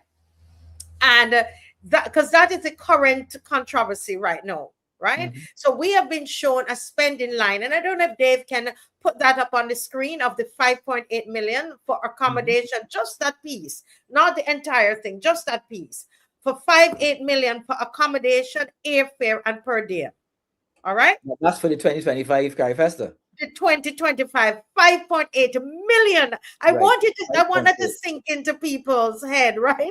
That's actually almost your budget for your entire Yes. People, you realize that the $5.8 million that they spend for accommodation, airfare, and per diem, it's almost what was spent on the 2017 Carifesta led by Mr. Stephen Lashley. Right. Yes. But if major delegations, such as I've been told, and I'm hoping that I can get something in writing from these people, but you have to take my word on it right now. But I've been told by people in culture in the Bahamas, even before they left Barbados, people in culture in the Bahamas told my husband and I that their country paid for their airfare, their accommodation. Okay, this is what we were told, and that they paid for their transportation of all of those big costumes that Bahamas had when they did that beautiful presentation. Those came in in containers. All the food came in containers. All their equipment came in containers that their country paid for. So, if major delegations such as Bahamas and Jamaica, there were delegates who came in from Jamaica and told me that their country paid for accommodation and travel. Okay? Right. And if they are saying they paid their own airfare, their hotel, and per diem, and those, Mr. Lashley, some of the larger contingents, you have Trinidad as well, then the public is entitled to ask these hard questions, Mr. Lashley. Who exactly was covered by the $5.8 million? But if you Oh, notice, Marcia, we're covered. Go right ahead, Mr. Lashley. if you notice that, and if Dave can put back up that same clip, and I'm grateful for him for showing the Queen's Park buildings immaculately refurbished for Carifesta and still being used now. But if you can pull back up that clip because of the $5 million. 5.8 million. Which is this one? The one that says 5.8? Yes, $5.8 million. Yeah, Dave, they want to make a point in relation to what appears underneath that. Underneath that, we're talking about $5.8 million, and the government is facing some heat in relation to the spend and accountability. And this is what is presented to the country: 5.8 million, and you have, for airfare, hotel. We need to know those figures: hotel accommodation, airfare, per diem. Saying that is not proper accountability.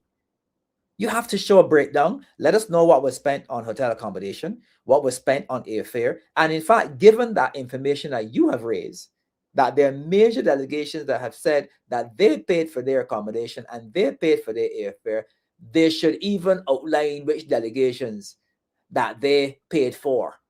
Correct. Because and that's why the only answer to this, Marcia, is an audit, a forensic audit by the Auditor General, because we need to know, and we have a right to know, a breakdown how this money was spent.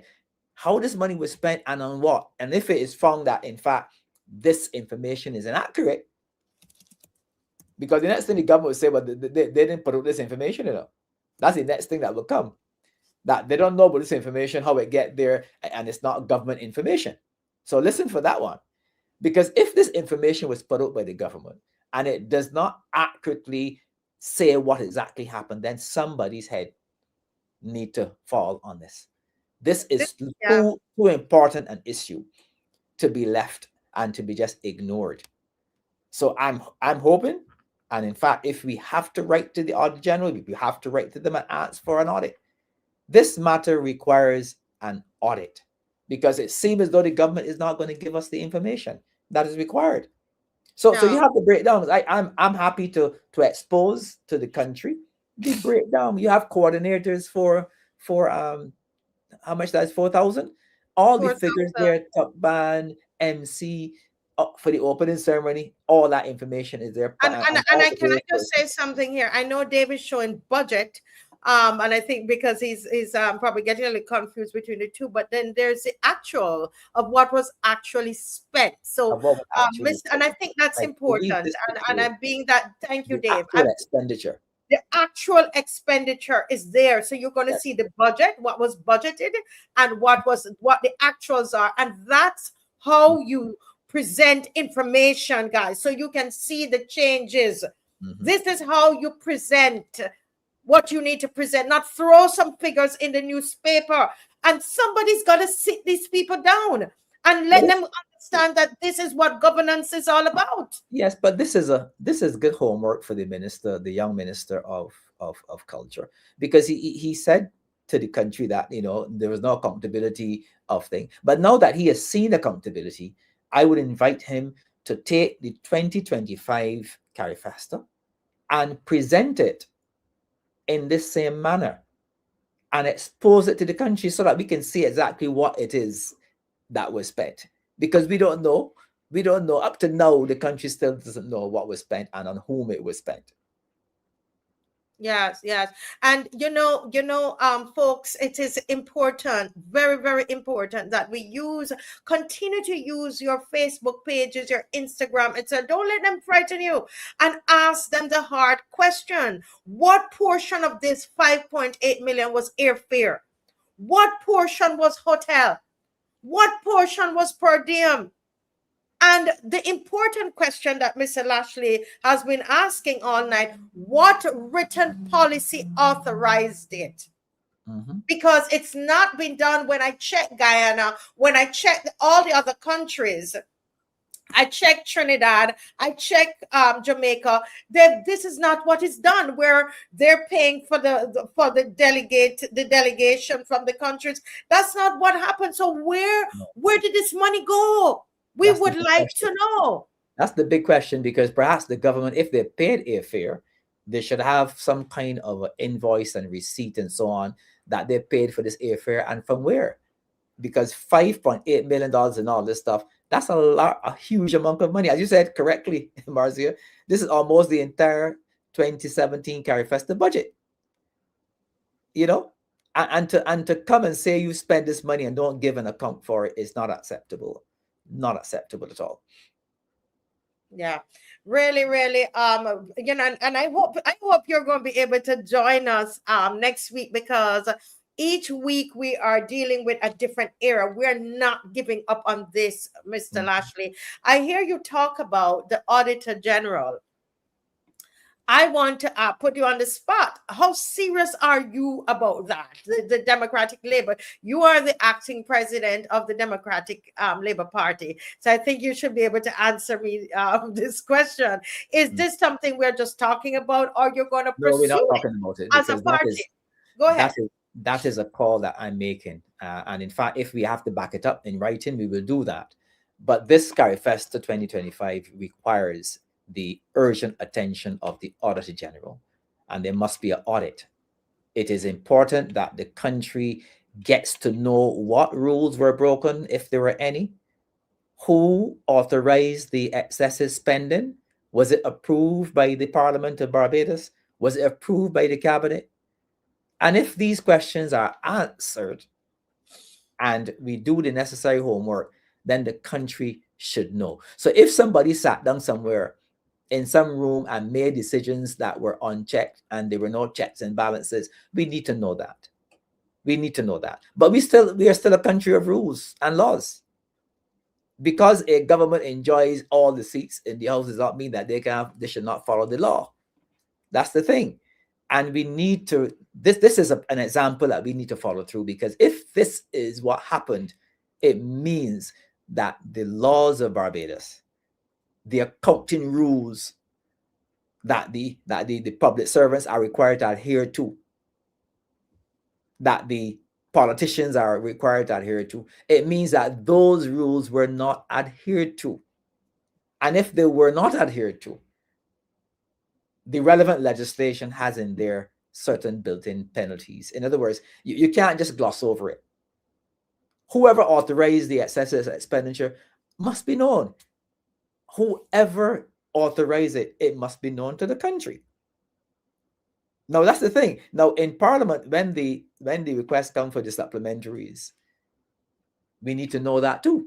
We need to know the background given, because you just can't go into Parliament and say you want a supplementary. But the problem the country faces is that there's nobody in Parliament to ask the government anything in relation to that. I've heard, of course, sometimes you find some ministers question, but that is not proper questioning. That's somebody from the same party asking somebody from the same party questions, and that's the problem. So that's where the country needs the Auditor General Office now more than ever, as relate to this particular project. That was, it is known, it is an admission that this amount of money was spent. What needs to be told now is how, why, and who authorized this money. You spent over, I think this is over 80, a bursting of your initial budget of over 80. I don't know, but the economists can tell me. But this is a mammoth cost overrun. I'm sure you would have heard about the Barbados. They probably, castigating about cost overruns in the past. But this is one that cannot be matched by any historical data. This is a major cost overrun of exorbitant proportions. And not only that, but it is done in circumstances where the government is yet to account.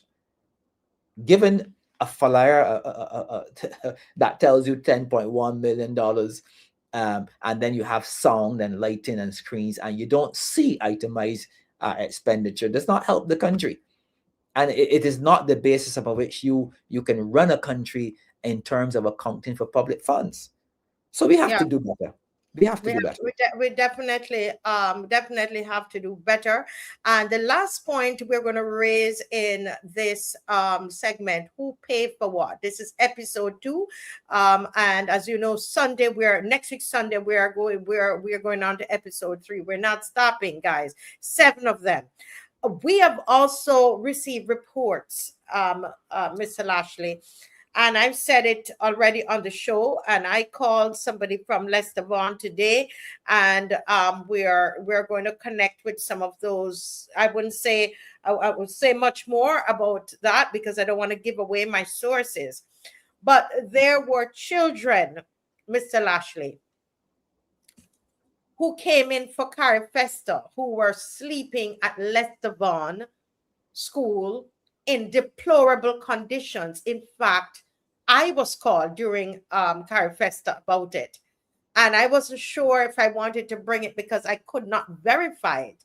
I was able to verify it after Carifesta through a teacher. When they went to Leicester Vaughan, they realized that the school was not ready for school for September. And the reason given was that children were staying there for Carifesta. Now, they were being accommodated there on cots and makeshift bathroom situations, really, really, terrible facilities, right? It's like camp style. Conditions, which of course could not cost $5.8 million. So if millions were spent on accommodation, why were some participants housed in those conditions at the Leicester Vaughan, sleeping on a cot, few inches floor? Why was that? Why did that happen? Yeah, I got a similar report. In relation to that Leicester Vaughan scenario, I know at least one person who was called because some members of that delegation, I'm told, reached out to that person for help because of their situation. So that the report that you heard is not necessarily untrue, because I did hear of similar reports where they were asking for assistance. So it does not add up. I agree with you that if that occurred and you are now telling the country that you have spent so much money, huge amounts of money, then the question must be, where was it spent on? And the details, the hard questions in relation to details must be asked, and the details must be forthcoming. Yeah, most definitely. And we will join you. I will hope that you will make a formal request for this to be audited. It has to be, because it's not making any sense. We have to, because that's what the Auditor General's office is there for. In fact, given the realization that there's this huge cost overrun, without even prompted, the Auditor General should be asking questions because of the role and function of the Auditor General. This is really calls for the full attention of the Auditor General. If the Auditor General would have audited the whole project and other projects, then it has no choice but to audit Carifesta 2025. Yes. Well, Mr. Lashley, thank you so much for joining us tonight. I know a lot of people would love to continue to listen to you, but I hope you can join us next week. I know you're quite busy, but if not, I know we can call on you for information, etc., and be able to guide us along as we continue our Carifesta investigative series. Thank you so much for joining. Thank you very much for having me, Marcia. God bless you, and all the very best for the holidays coming up. And thanks to your listenership for listening to the program as well. Yes, thank you. Yes. Well, folks, there you have it. That was the Carifesta investigative series. That was episode 2. And we will be doing episode 3 next week, Sunday. You don't want to miss it, because when we come, we're coming with facts. You understand? That's what we're coming with. Now, folks, I need you all to share up the live now and give me 15 minutes before you start calling in. All right? Give me 15 minutes, because we are going to talk about a letter that was given to KEMART STUART. Anybody seen that letter? We're talking about legal letters and public speech. Where do we stand? Where do we stand, Barbados? I wonder if Dave could get that letter up on the screen for me. And this has to do with KEMART. And KEMART is not on the show. But as I said to somebody, one thing I will not be a hypocrite, because I know. Listen. I'm always going to stand. I will always stand on the side of righteousness. I will always stand on the side of truth. And it might cost me, but that's the stand I'm going to take. Did you all share yet? Did you share? Did you share yet? I need you to share, because we need to have, this is a serious discussion that we need to have. I'm going to ask Dave to not put up anything from the comment section as I do this segment, please. Nothing comes from the comment section. Just leave what is there. All right. Now, I am sure that, okay, Beverly said she saw it, and Judith saw it, and it is a letter that was sent on April 16th to Mr. KEMART STUART, and it was defamatory publication made on Instagram on the 15th day of April 2026. And it's a notice to remove and cease further dissemination. And the letter says, I am just reading what the letter says. The letter says, I act on behalf of Miss Stephanie Chase, our client. And they have the address of the client, Miss Stephanie Chase, and it mentions her lawyer. And it's a it goes on. I won't repeat what was in the I want to repeat anything there, but that's the letter. Okay, that's the letter, and that letter was already put on social media, and I am just broadcasting what was put on social media. And I just want to spend a little time to talk about this. I'm hoping that you've shared and that you've liked, because this is not about, about KEMART. It's about all of us. It's not about Miss Chase. It's about all of us. It is a family matter. We've got to sit and we've got to discuss it together. In a calm way. You're serious, in a measured way. But it is important that we do that, and this is why I ask you to share, because this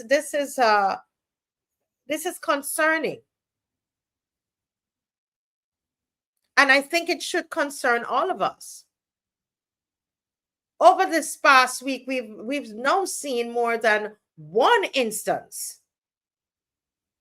where individuals, people known for speaking publicly, sometimes critically, of government, have received legal letters over what they've said. Because there have been 2 cases now.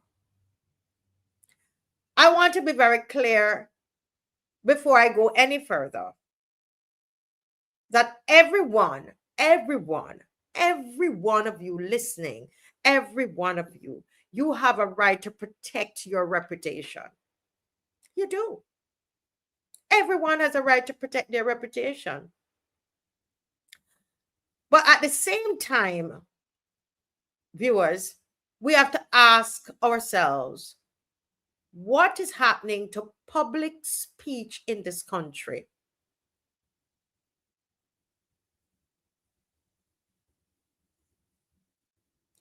when legal letters start entering the space of public commentary, the reality is that people don't just become careful, you know. They become afraid. That's the truth. And I really want us to reason this out tonight. Let's talk as a family. You saw the letter. The legal letter sent by an attorney on behalf of Miss Stephanie Chase, and it addressed to Mr. KEMART Stewart. What is the letter demanding? It is demanding that a video be removed within 24 hours. This is what the letter says. And that no further statements be made. And it is asking for that a written undertaking be given. That's what's in the letter. It goes further, indicating that failure to comply could result in legal action. So this is serious. This is not a social media back and forth that is going on. This is legal pressure.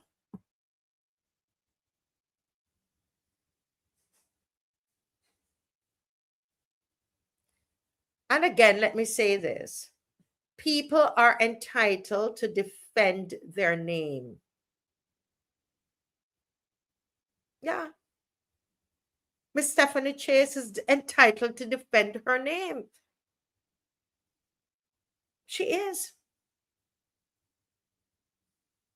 But what matters in a society like ours, what really matters is consistency. Can everybody write that word consistency in the comment section? Because this is a very serious thing I'm talking to us about tonight. And I want to really do it in a calm and reflective way for us to understand the seriousness of this. Consistency. CONSISTENCY. Consistency. Why am I asking you to write that down? If the standard is don't say things that can damage someone's reputation, then don't you think that standard should apply to everyone?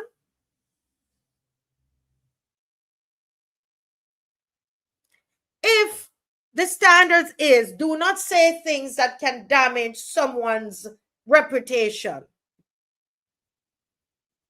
then I, as a reasonable person, the way my parents brought me up, I would think that standard must apply to everyone in society.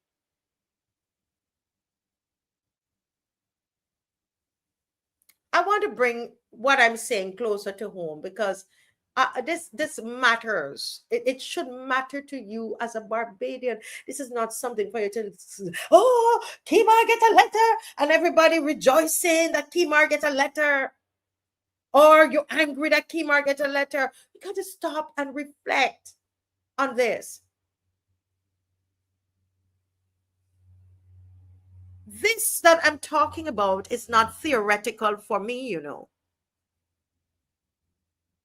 This is not theory for Marcia Weeks.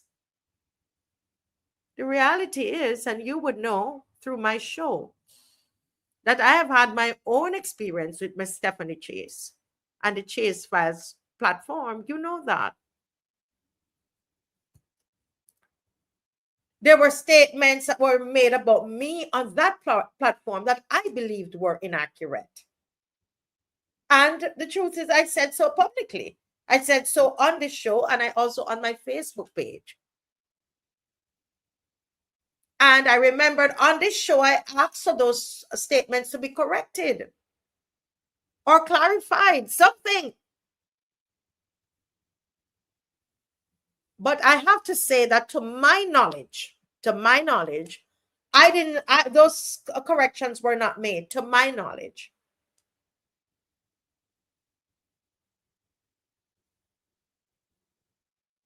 And I can tell you something.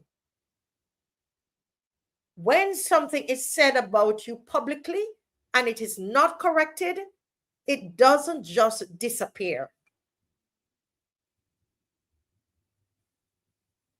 I walk on the streets and I hear people are repeating those things that were said about me on that particular platform that were not true. They're still being said to me when I walk on the streets. People remember it. People repeat it. And it affects your name. And I suspect that could be one of the reasons this letter is written. As I said, Ms. Chase has the right to defend her reputation and the reputation of her platform. She has a right. So I understand very personally what reputational harm feels like.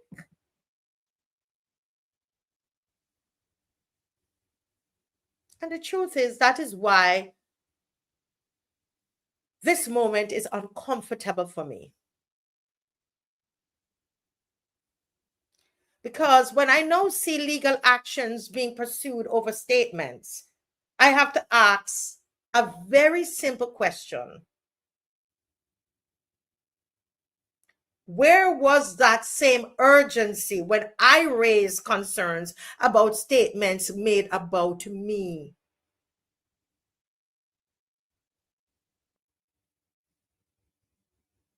And I'm not saying it in anger, because I've forgiven that. I've forgiven whoever did it.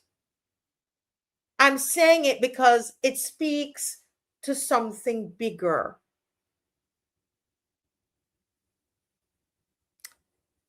And that's why I said at the beginning, I just can't be a hypocrite.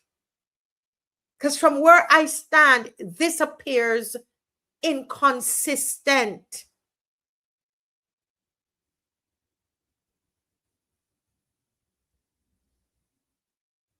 I have to ask the question, are we applying one standard or different standards depending on who is speaking and who is being spoken about? And this is so the entire Barbados, I'm asking the question.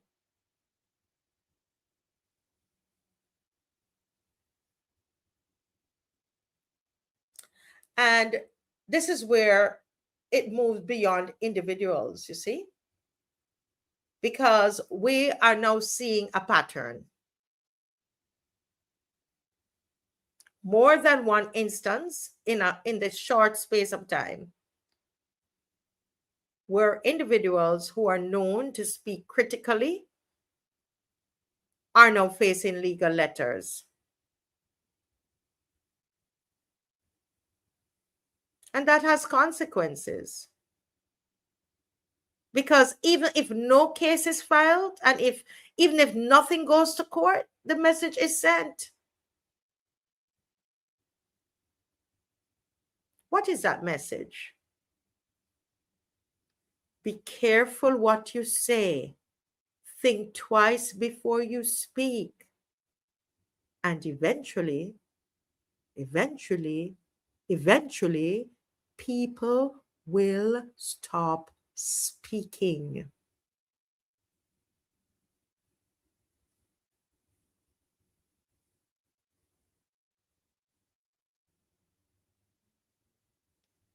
So I want to be fair in what I'm presenting here, because you know from my show I have spoken about my respect for the work of Miss Chase.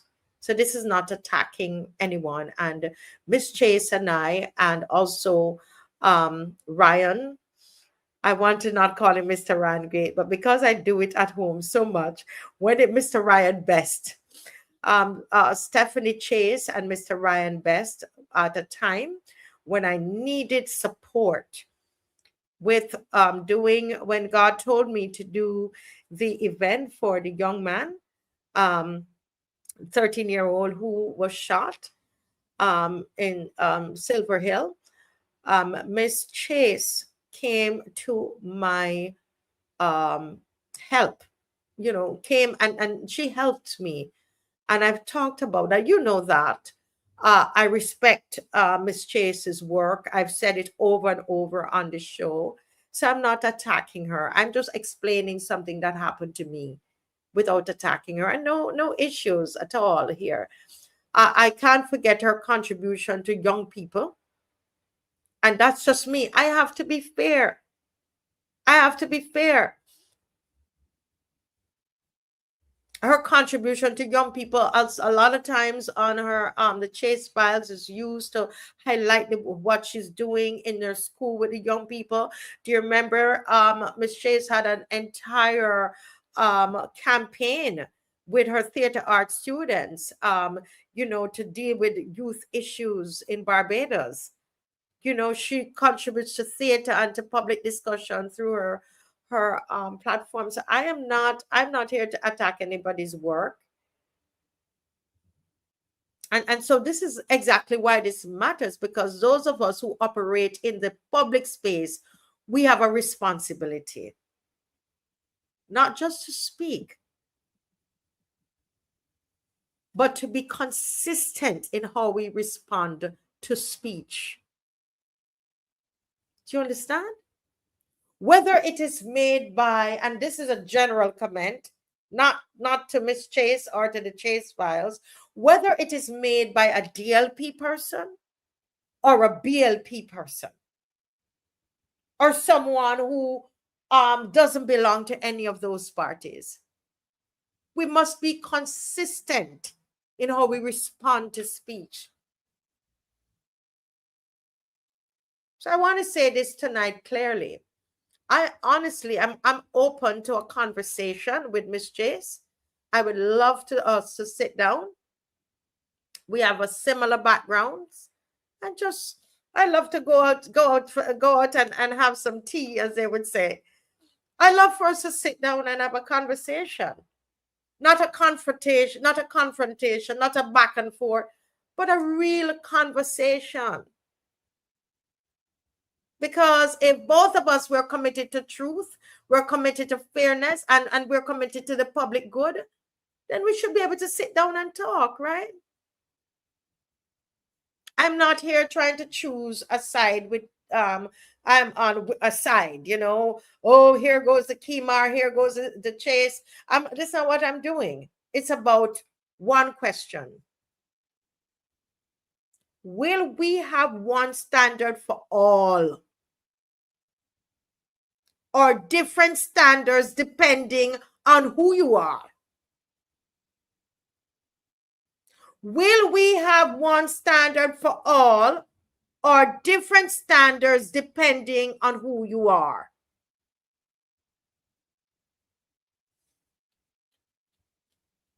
We all know that if consistency goes, if we're not consistent, what is going to happen? We're going to continue to not trust the system. We're not going to trust it.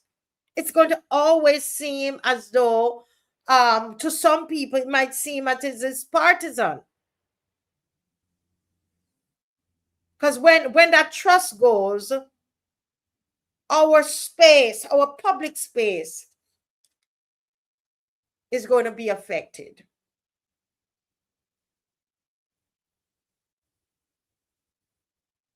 And that's really what I am talking about tonight, is consistency, because I remembered what happened to myself and I just had to suck it up and kept going.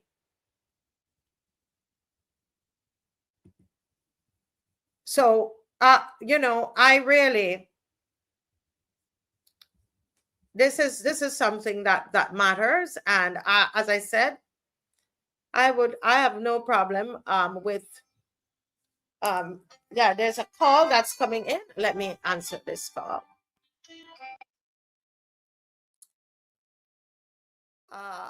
Yes, caller, welcome to the Marcia Week Show. Caller, welcome to the Marcia Week Show. Welcome to the Marcia Week Show. Yeah, hi, can you hear me? Yes, I'm Can you hearing. hear me? Yes, I'm hearing you now. I'm hearing you now. And let me just say, be very careful how you call names and how you label people. All right, okay, as you speak tonight. Go right ahead. First of all, Marcia, I want to thank you all for lifting up my mother in prayer. Oh, I really appreciate that. Yes. For the morning thing that you and the Lenny sir, you know who this is. For the morning thing that you all do, I really appreciate that from the bottom of my heart. It means a lot to Mom. She was through the healing process. And, amen. you know, in Jesus' name. Right. Marcia, I too would have gone some documentation in my post box. But that's not the first time I would have done that. But I find that when one has to speak and wants to come with the facts and speak the truth is a lot of things. And I don't like to hear it. So when you have to speak, there's that area, and if any ways to try to either damage your character, as they try to do with you on so many different occasions, and others as well, including KEMART. So with the young lady, Miss Chase, you can't really blame her. She's just totally like she's right. So what I'm saying to you is I just ask you not to call the names of anybody here, okay? Because that person is not here. We can't go into the case and all the details of the case. I've just asked you. Okay, go ahead. Right. But apart from that, I would have told my comrade Stephen Lashley spoke very uprightly about this Carifesta business. You had a question here about the Auditor General. But we can't question about Auditor General, and we clearly don't have one. But we also clearly have this on the staffing, as was pointed out by the Senator, our Senator, Warren Walters. When he pointed out that it is understaffed. There's a lacking of the journal. So obviously, there is a lacking of the journal. There'll be lacking of accountability and transparency when it comes to the public's personal monies that are being allocated to areas, in my view, that is not worth the money. In fact, I would have questioned the acting minister and the Ministry of Finance on a particular radio show here in a minute. And I questioned them about the 80 million. They had no answers, Marcia. It should not be no surprise to you. They had no answers. So, we did an excellent job because I remember that they were then heavily criticized by who was down in the government about the Carifesta, about the NIFCA. The NIFCA performing arts was at its peak, it was at its best. I remember that well. And you had complaints about money's wasted. There was no money wasted. I have the same documentation. I would have highlighted certain things that Mr. Lashley so eloquently, and let's say, highlighted tonight. And you say they're going to be around 2 of that. I'm looking forward to that. So, I want people to really understand and get the facts, get the information. Unfortunately, the young junior minister, and probably not intended, he needs to get his facts straight before speaking publicly and so glowingly about things he clearly doesn't know about. John told me, lying. Investigate things for yourself. You can't do what everybody says. Check out things. Do your own fact checking. Do proper research. And then you come to the public and say, based off of the facts, based off of the actual information, then you can speak. But if I was him, if I don't have it, I won't speak about it. If you're not sure, don't speak about it. That's my advice to him if he's listening. So with that way, I'm going to wish you all a good night. I keep up the cover. I don't let anybody put yours first. Marcia, you're doing an excellent job. And we will continue the position. I look forward to a very heated March. Hopefully you will have one soon. It's much needed with all that's going on. in society, and we need to put more pressure on this non-party state government. I thank you and have a blessed night. Thank you so much, and all the best to your mom. Okay. Thank you. Yes. God bless you. Yes. Okay. Wonderful. Wonderful. Wonderful. The line is open, as you heard. Thanks to that caller, 236 7000. And remember, this is we do not want to use the show to choose a side. As I said, Miss Chase, it is her right to defend her reputation, and so we're not. This is not a court. We were talking about consistency. So if you want to talk about consistency, then we can talk about that, okay?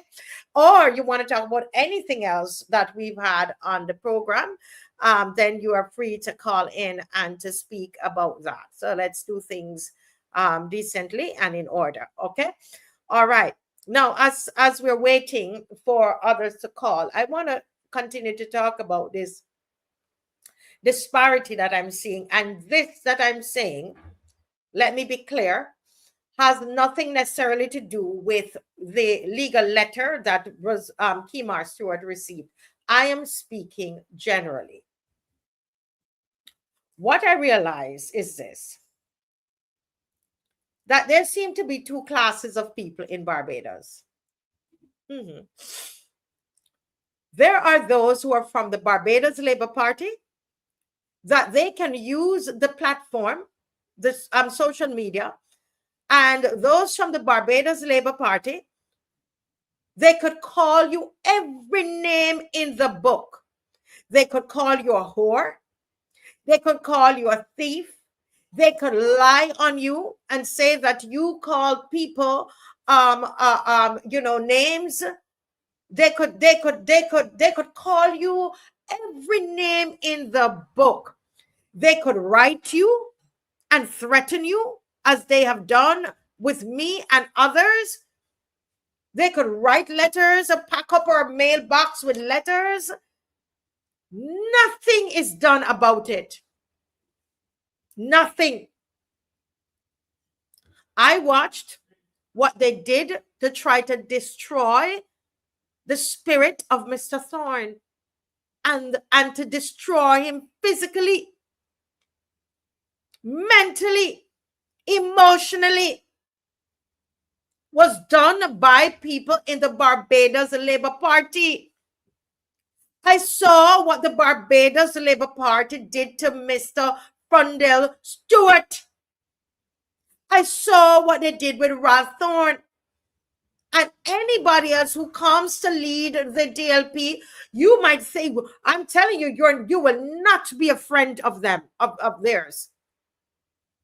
The Barbados Labour Party influencers somehow seem to be able to say anything they want to say about anybody in Barbados. They could say whatever. They could cause you annoyance. Where are those words, Dave? They could annoy people. They could intimidate people. They could be being a nuisance to people. They can hurt your feelings. They could offend you. They can destroy your reputation. And nothing comes of it in this country. Nothing.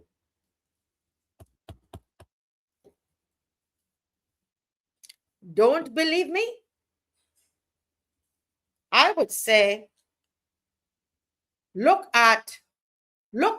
check Patrick King when Patrick King is speaking on behalf of the party versus when he's not speaking on behalf of the party. Look at what happens to him.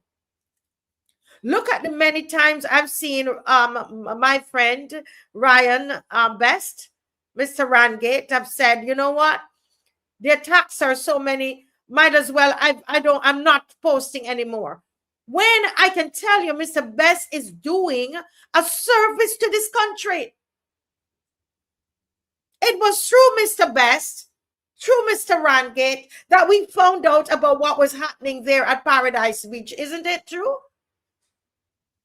Why would somebody like him need to stop talking? Why is it that it's only some people? All of those people that speak on behalf of the government can call people any names in the book. There was a candidate apart from Mr. Thorne that they put in a put his picture on a coffin. Do you know that candidate said to me, Marcia, my daughter saw it on Instagram,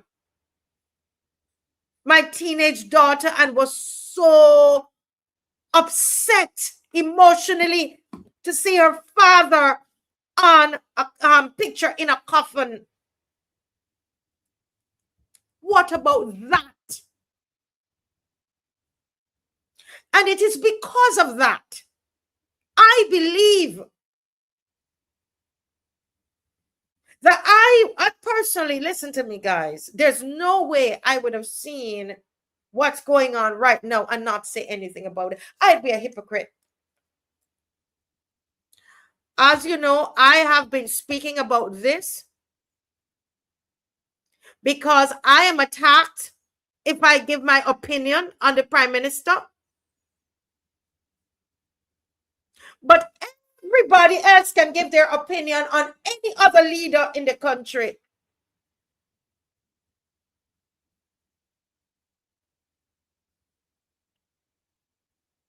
They curse people. They bully people. If you're listening from the Barbados Labour Party, that is what you do. You know as well. You shout down people online. And when it is being given to you, you can't take it. I'm speaking generally. When it's now your turn, you can't take it. You can't take it. I quoted from a song by Classic that was played in and sung at the finals of the national competition, Pick of the Cup competition. That's what I quoted. And I sat at my home and heard the Prime Minister saying I called her colleagues in Parliament roaches. Do you know till this day, people see me and ask me about that comment?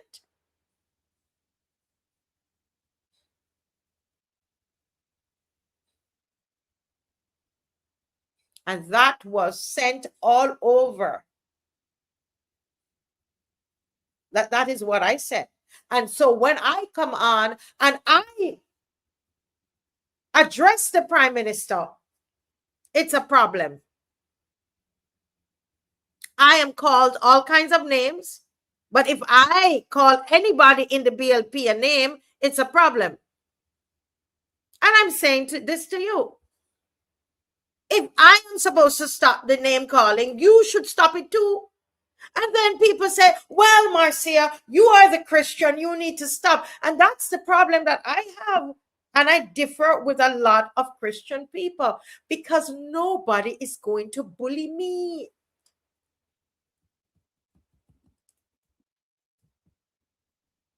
I saw Mr. Chad Blackman in Parliament went and said some horrible things concerning Miss Maxine McLean. Horrible. He said it in Parliament. Things that were not true.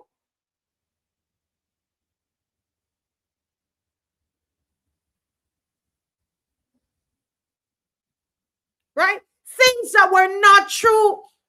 And they were never corrected. Miss McLean is not the kind of person that is going to say anything about it.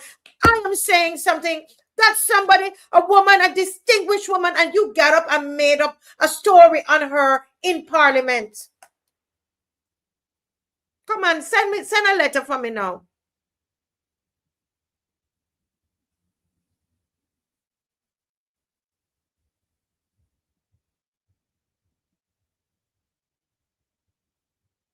When you use your platform, and don't just listen to me talking, people. Right? When you use your platform to degrade Mr. Thorne, and he's not supposed to say anything about it, and nobody's supposed to say, I'm sorry. I am sorry for you, but nobody bullying me. If you're going to call, and my position was, if you do not stop calling Mr. Thorne a rat, I will not stop calling the Prime Minister Miss Piggy. I said it. When you stop degrading the leader of the opposition when he was the leader of the opposition, then I will stop. Not before. My forehead is as tough as yours. See, and that's the part that you all don't want that. You must be the ones always to bully people. Try going on any of their pages and disagreeing with them. Try it. You know how many of them come on my page and call me all kinds of names and tell me all kinds of bad words, and I don't respond to them? But try to go on any of these people's pages that are influencers on behalf of the government and give a different opinion. There's nobody who can tell you. You came on my page, on my Facebook page, and you gave a different opinion and I curse you out. Not me.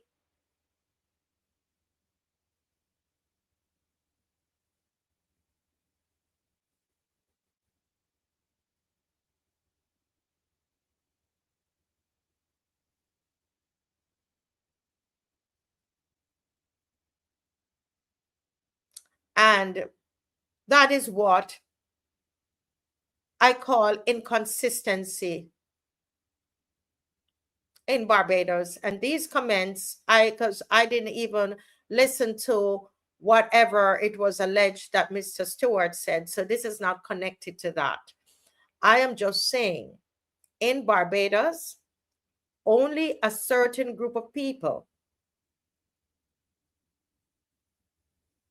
are allowed to share their opinion, and they get away with murder. The Barbados Labour Party. And then to hear the Prime Minister, the biggest joke of the century, wasting taxpayers' money to go to Barcelona talking about democracy. You should be ashamed of yourself, Prime Minister Motley.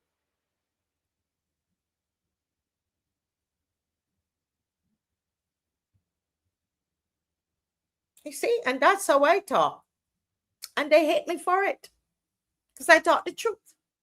She should be ashamed of herself because we don't experience that in this country.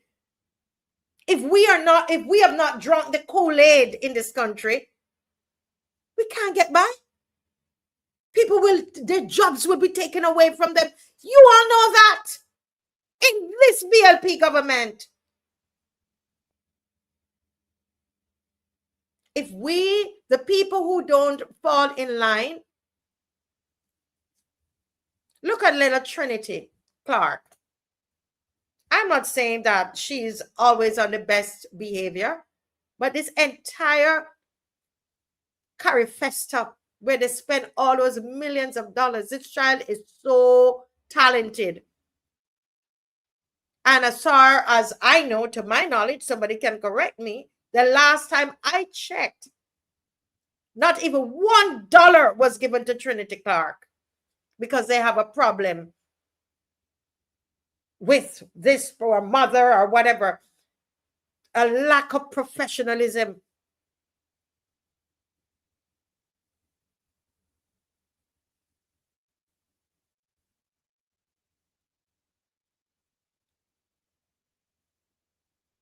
And they go on the internet and they drag this young girl.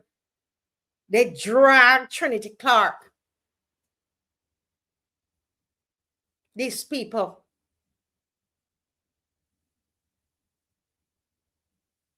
And they can go on there and drag a teenager and try to destroy out of jealousy, destroy that little girl.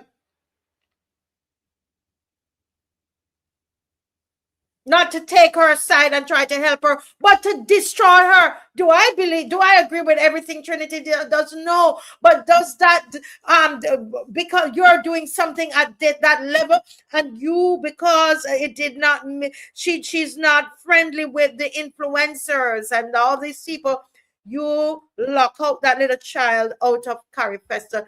All those millions, a brilliant singer like that, one of the best in Barbados. You did not give that child $1. That's the Barbados. And you know what? You are all so happy now.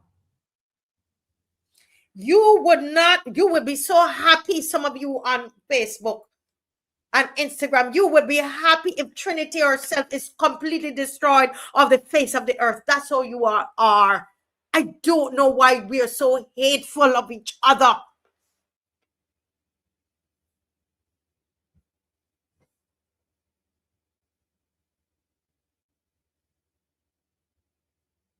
Why we're so jealous and hateful.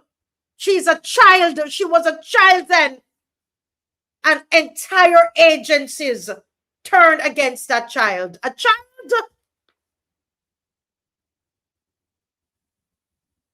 And made a decision that she will not prosper in this country.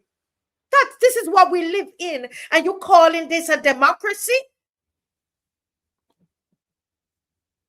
Again, I deal with young people and they make mistakes.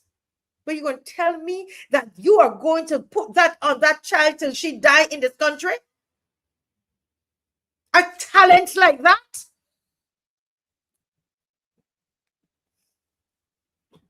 You all refuse to involve her. But you would use social media and tear down her and her mother. And that is fine with some of you. That is fine with some of you. Once they're destroyed, never to be seen in public life anymore. There's no redemption. To Barbados, yes. Envy and jealousy. Wickedness. And I call it out. Do the hell what you all want to do. It is sickening. You don't like to see nobody prosper. Go behind my back, do everything to tear down the show. But I tell you, you see this forehead here, this big forehead? Oops, where the hair is going that wrong way. It is big like yours and tough like yours. And that's why I say, you go back again and be watching. Go back again and start on Mr. Thorne, and I will start on the Prime Minister. Do what you want to do. I'm not related to Mr. Thorne. But you were not going to call him no rat. And I don't call her Miss Piggy. Yes, I did it. Because you are not in a better position than me. You're not who you can do it and I can't. And don't come and tell me nothing but no scripture and you must know better. Yes, I know better, but I'm doing it for a purpose. You have a child is being bullied, right? And you are going to tell the child to do what? Every day they beat up your child. And because you are a minister of the gospel, you're telling child, go and tell the teacher and go and pray. Really? For them to stick out the child eye? I told you the story. A man came here with his daughter crying here. Some official daughter. I can't say who the person is. A big person in her class. The teachers are all up in that child because that child is a granddaughter of somebody very, very, very big. I won't call the name.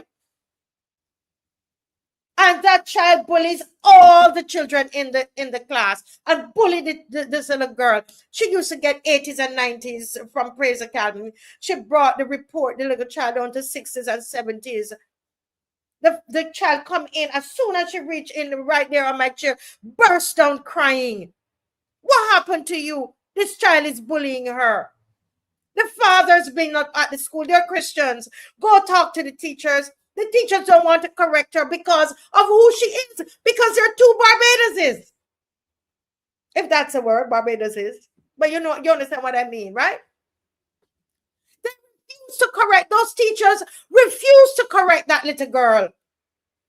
She beats up the others, top them up in the classroom. But because that parent gives all of this money to the school, they won't do anything. The poor father, the child mother is Guyanese, put on top of it. You think I don't know how we treat people? And I prayed with the little girl, gave her little scriptures, talked with the father, did everything that I know to do. All right? And then I look at that little girl and I said, your father has done everything that he could do. We have prayed about it. It's now up to you. I told her in front of her father, the next time when school term starts, right? And she come again to push you, push her down. You all can judge me all you want. I tell the little girl, push her down.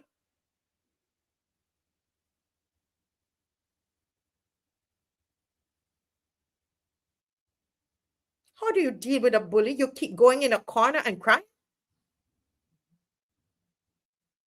And I tell you something, she didn't have to push her down, but she went back with that strength. And her grades went up and she passed to the school. She's either at Queens or Combermere. Her grades went right back up in time for common entrance. When I told her to push her down, you should see she wipe her little eyes. Because what? Her parents kept telling her, pray about it. Go tell the teacher. She's been doing that the whole year. Common entrance, she'll only have 2 more terms. They came to me in Christmas. And you might think it's wrong, but I'm being transparent. I told her to push her. You have been enduring it the year before class 3, okay, and class 4, and crying, and your grade dropped 20 points. They write the principal, talk to the teacher, do everything. But that child went back with a fire in her eyes. And the father tell me, Marcia, it stopped.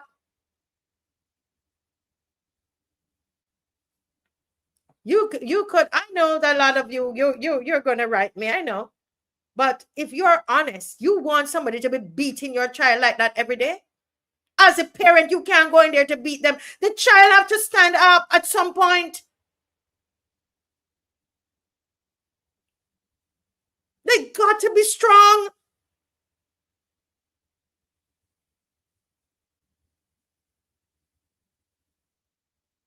And that's how some of you want me to behave.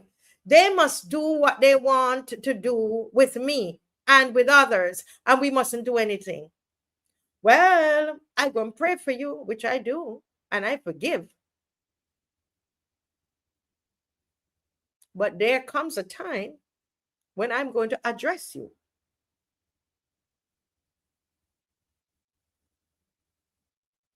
You understand? There comes a time when you've got to look the devil in the eye and address the devil.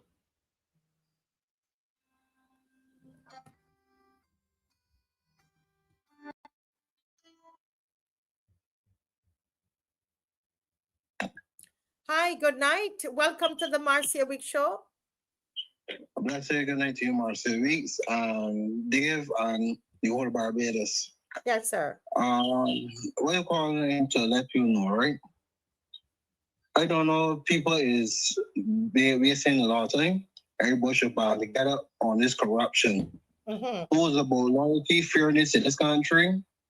We need to come out and make sure that we send a strong message. We have to go to Parliament a day, right? A big set of Barbadians need to go to Parliament and demand our rights, our power, our freedom. Yes. Because the end of the day now, right? As you say, you're only calling the bars that party feed is bullies. But yes. Gone in that week is the servants, them is the bosses, but it's them is not bosses. They're the bosses themselves. Because you're on the end of the day now, Barbados is a democracy, not a dictatorship country. So they want a dictatorship country, they need to go to another country. I agree with you. When they recheck it now, right?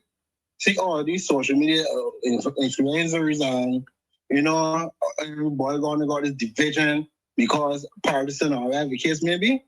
Don't care what party is. If you're not wealthy or white or your friends you're not friends, family or fornicators, you're not for the Barbadian party, you'll be victimized afterwards. Yes. And that's the thing that a lot of people are, and you're so right, Teroni, because all they have to do, they have to be honest. Those of you who are influencers or you speak up on behalf of the Barbados Labour Party, they need to ask themselves a question: will they lose their job for anything? Will they be victimized? Will they be marginalized? No, they will not be. It is the people who are speaking the opposite that are being affected. Yeah, go ahead. Because check this way now, right? Food of education for everyone. They can't lock the whole Barbados. They can't victimize the whole Barbados. Because if they do that, we have the power to shut down this country. Correct. And we got to push and shut down the country, send a strong message to this Barbadian party. Because you're not sure now as a no-nonsense person. I can fear the moves for them. They can send me letters. They can try me for my phone, etc. They don't move me. I'm not fighting for Barbadian party. Nor none of your folks. Nor who ever got following them. You can't be frightened for them. And I'm not saying, I use the example of the little girl. I'm not trying to say that you need to get in a fist fight with people. What are the principle? Take the principle of what I'm saying here, Teroni, because somebody might listen and trying to say, I am trying to tell people to be physical. I am saying that do not allow people to bully you. You understand? No, you're not a doormat, and I will not be a doormat on social media. No. We are in this together. Yeah. Well, thank you, caller. Okay, and blessings to everyone. Stay strong, be focused, and know your ground. Yes, thank you. And know your ground. I love that. Thank you. All right. I'm turning over here. Yes. That's what I'm saying, guys. I am saying, use your mind. Speak your mind. What they are doing, they do not want any dissent online. And I'm telling you now that it ain't happening with me.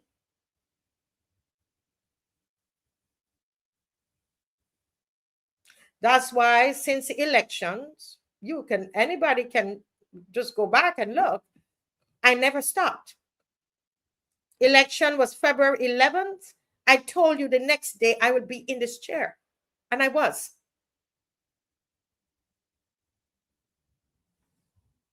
I refuse by the help of Almighty God, not in my strength, and the prayers that you are sending up for me. I thank you and I love you all for that. Sometimes I can literally feel your prayers. I am not going to bow to them. And that's their problem. That's the problem that they have. So there's a lot of intimidation tactics that are being used right now. It's called lynching. Do you understand that? All of these things that you see, the letters and all of that, is a lynching. It's a lynching.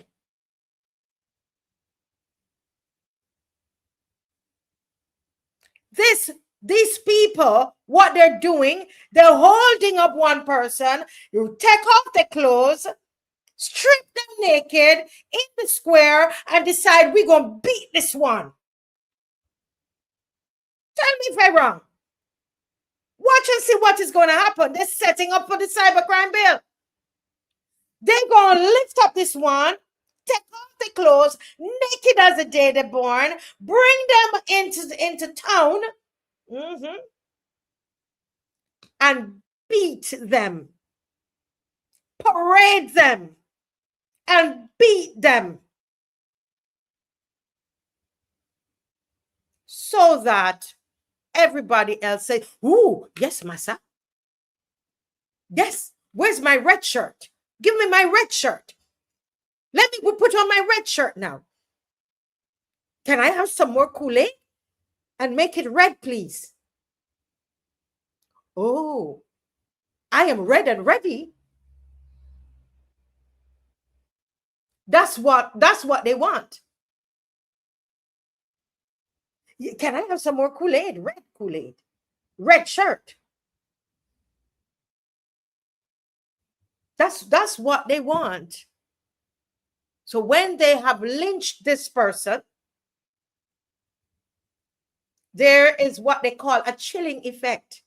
Nobody wants to say anything anymore. People scared. Huh?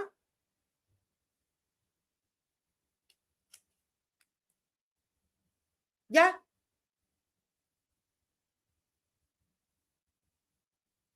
Yeah.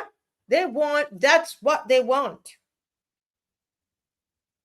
They want to bully us into subjection. Do you understand? And that is not happening.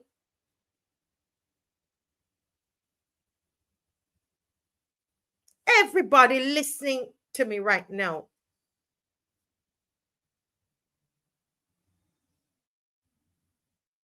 my mother would say, go pull up your big girl undies and your big boy, whatever you say for the men.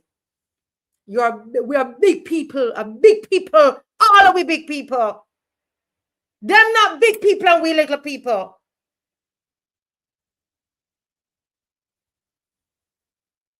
That is a point I was trying to make with my posts.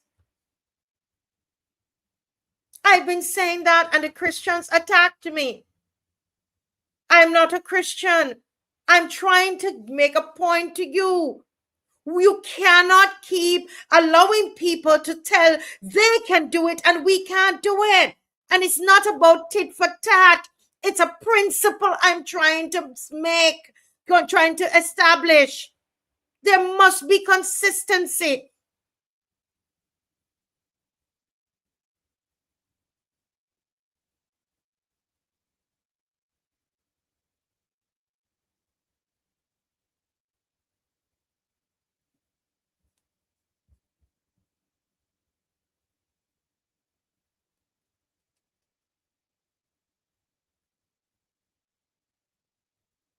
Okay? And Bajan Boy talks about the other homicide, that the man was fatally shot. And this is not to change the subject. What we're saying here is this, because this is a crux of, you see this that we're talking about here that nobody won't call in tonight. But let me tell you something. This is the crux of it here. That these people are so quick. Not necessarily, let me remove this letter because I don't want people to think I'm talking about that. They could be so quick to get a court case and a court date and a this, and people are moving and this thing's moving in court. But look at the numbers of murders. The real crime. The crime that is happening around us is running away from us like a runaway train. But we have chosen lawfare.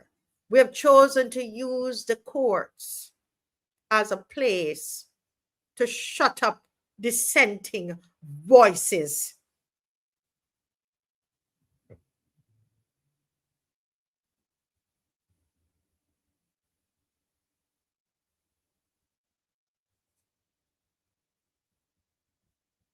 Yeah.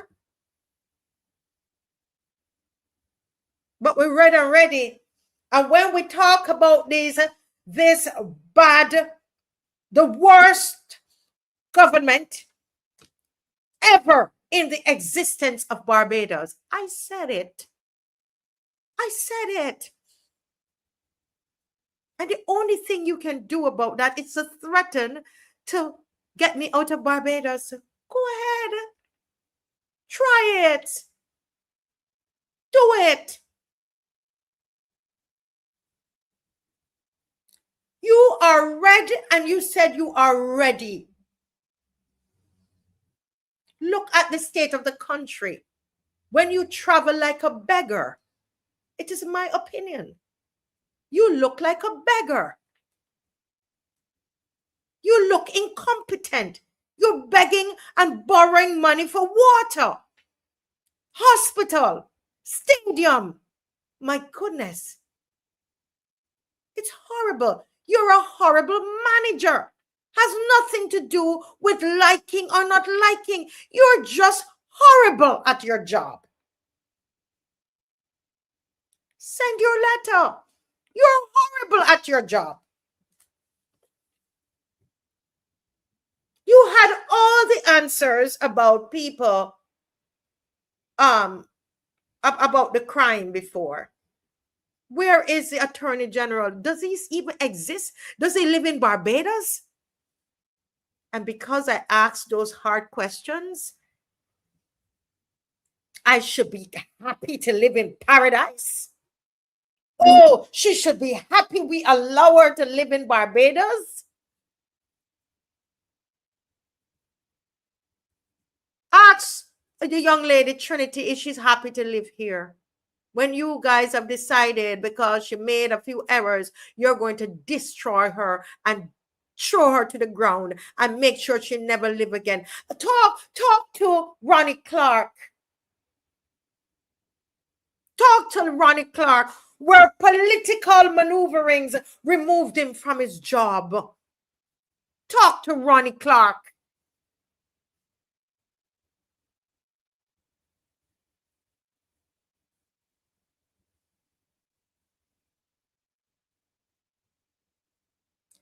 You are doing a horrible job, and I don't care how many times you win. You claim you won 3 times in a row. I don't care. As far as I am concerned, those are stolen elections. There it is. I said it. Send your letter.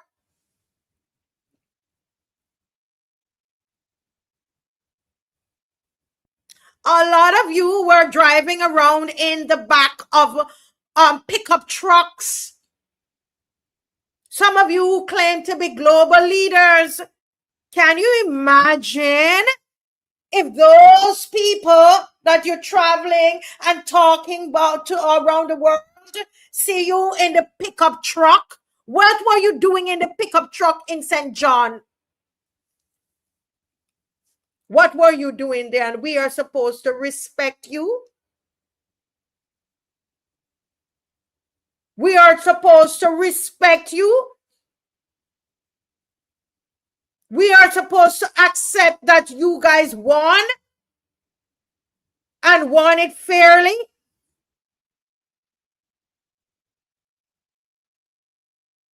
You are horrible. I don't care how many elections you win. And that's why the Trinis, you see the Trinis? Oh my goodness. I am so happy for Trinidad. They have shut you up. You notice you can't say a word about the Carla Bennett thing. You can't say anything because you met your match in Annie Roberts. You gotta shut up. And that's what I'm telling Barbadians. They only know, oh, that's how you deal with a bully. Annie Roberts, draw back. And then you gotta shut up. You dare not open your mouth and say another word. Huh? The people in the Caribbean don't even know that you're here.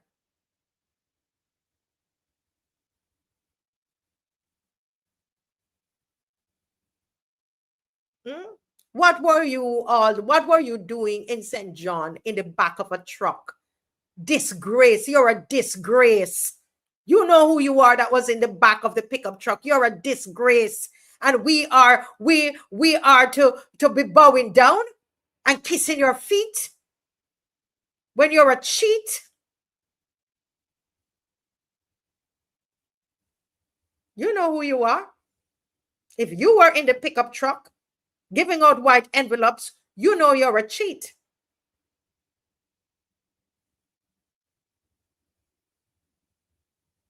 You know, and your conscience is pricking you.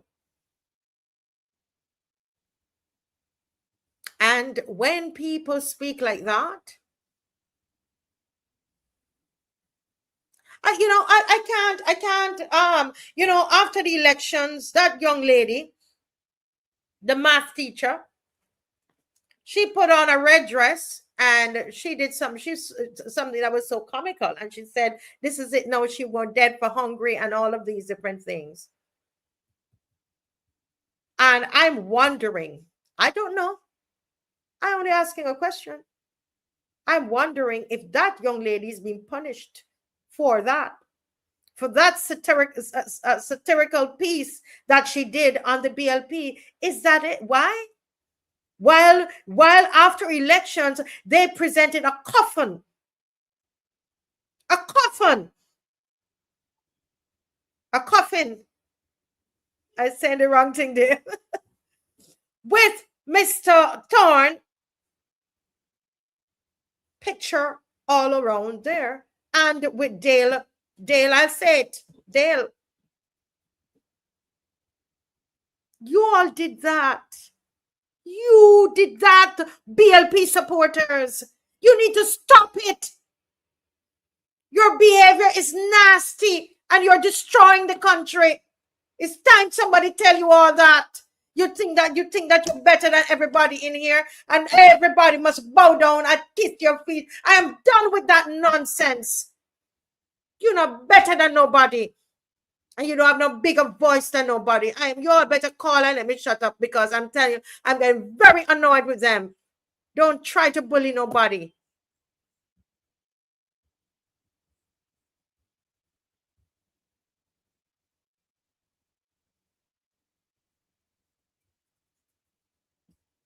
You know.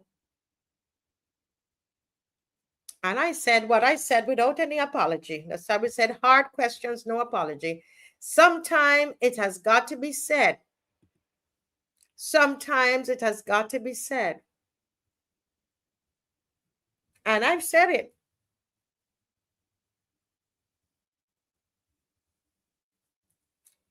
And I leave you all in the hands of God.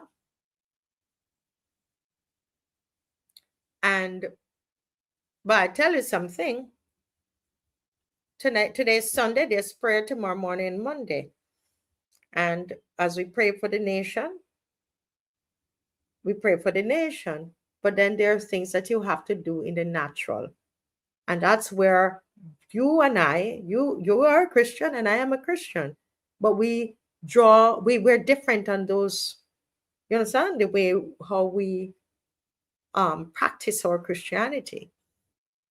Because some of you would believe that I am wrong to speak the way that I speak tonight, because I am a Christian, so I should not speak this way. Well, you are so wrong. I don't share that belief. And I've said what I've said with a clean heart and without any apology. It has to be said. You hear? And nobody Nobody is going to bully me. You follow me? No, you're not. And the lynching that is happening in Barbados right now, I will not be moved by the lynching that is happening.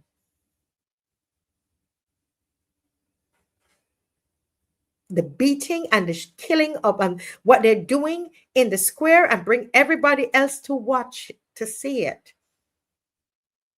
I will not be moved. Folks, let's continue to pray for each other, pray for this country. And I really hope, my prayer is that this bullying will stop. And I am trying to get to you guys. You cannot just appeal to a bully and say, stop, stop, stop, stop, stop. You've got to assert yourself. You understand? You have to assert yourself. That is how you deal with a bully. All right. Folks, have a good night. God bless you all. Thank you, VI. Have a good night. I'm gone. Ooh. Bye-bye, folks. Nobody called in. Y'all want to listen to me. All righty. Good night.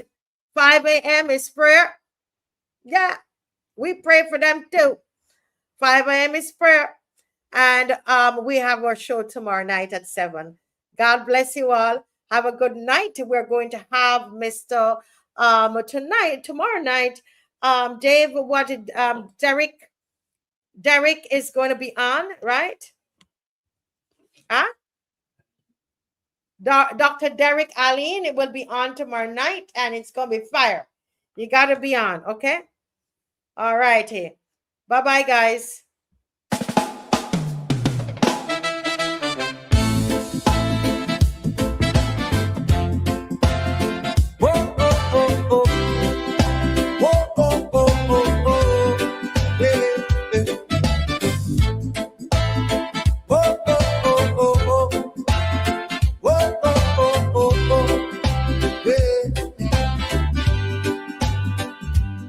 The bees rambling, yeah. The bees scrambling, yeah. 'Cause they know they have not done very well, yeah. The bees hustling, yeah. The bees boasting, yeah. But the cost of living got me catching hell, yeah. They're trying to patch the patches in the roads and delivering plenty lies by the loads. They now promising beach access when all along it was causing us stress. We don't want the bees no more. We don't want the bees no more. This pause and walk back government has to go. Yeah, we saying please no more. God knows we can't take no more. These inefficient imposters have to go. Yeah, the bees running, the bees balling, yeah, 'cause their internal polling was very bleak. The bees hurting, some of them now praying, yeah, 'cause on governance they've been very weak. So we're saying bees no more. We telling the bees no more. We will use our X to settle the score. Tell the bees to go. We can't take them anymore. 'Cause for the borrowed billions, there's nothing to show. Prime Minister, you've called the election, but you still haven't answered our questions. What's the latest on the Constitution? About the transport board, you ain't said not done. Why your ministers can't fix the hospital? And when will we get an auditor general? What about the issue at Saviana Bay? And will we ever see the Hyatt building bout here? Should we hope to hear about the hope money or how much Carifesta costs the treasury? Yeah. Look, Prime Minister, we know that you know your administration has been extremely poor. They're trying to hold on to your coattail, a coattail that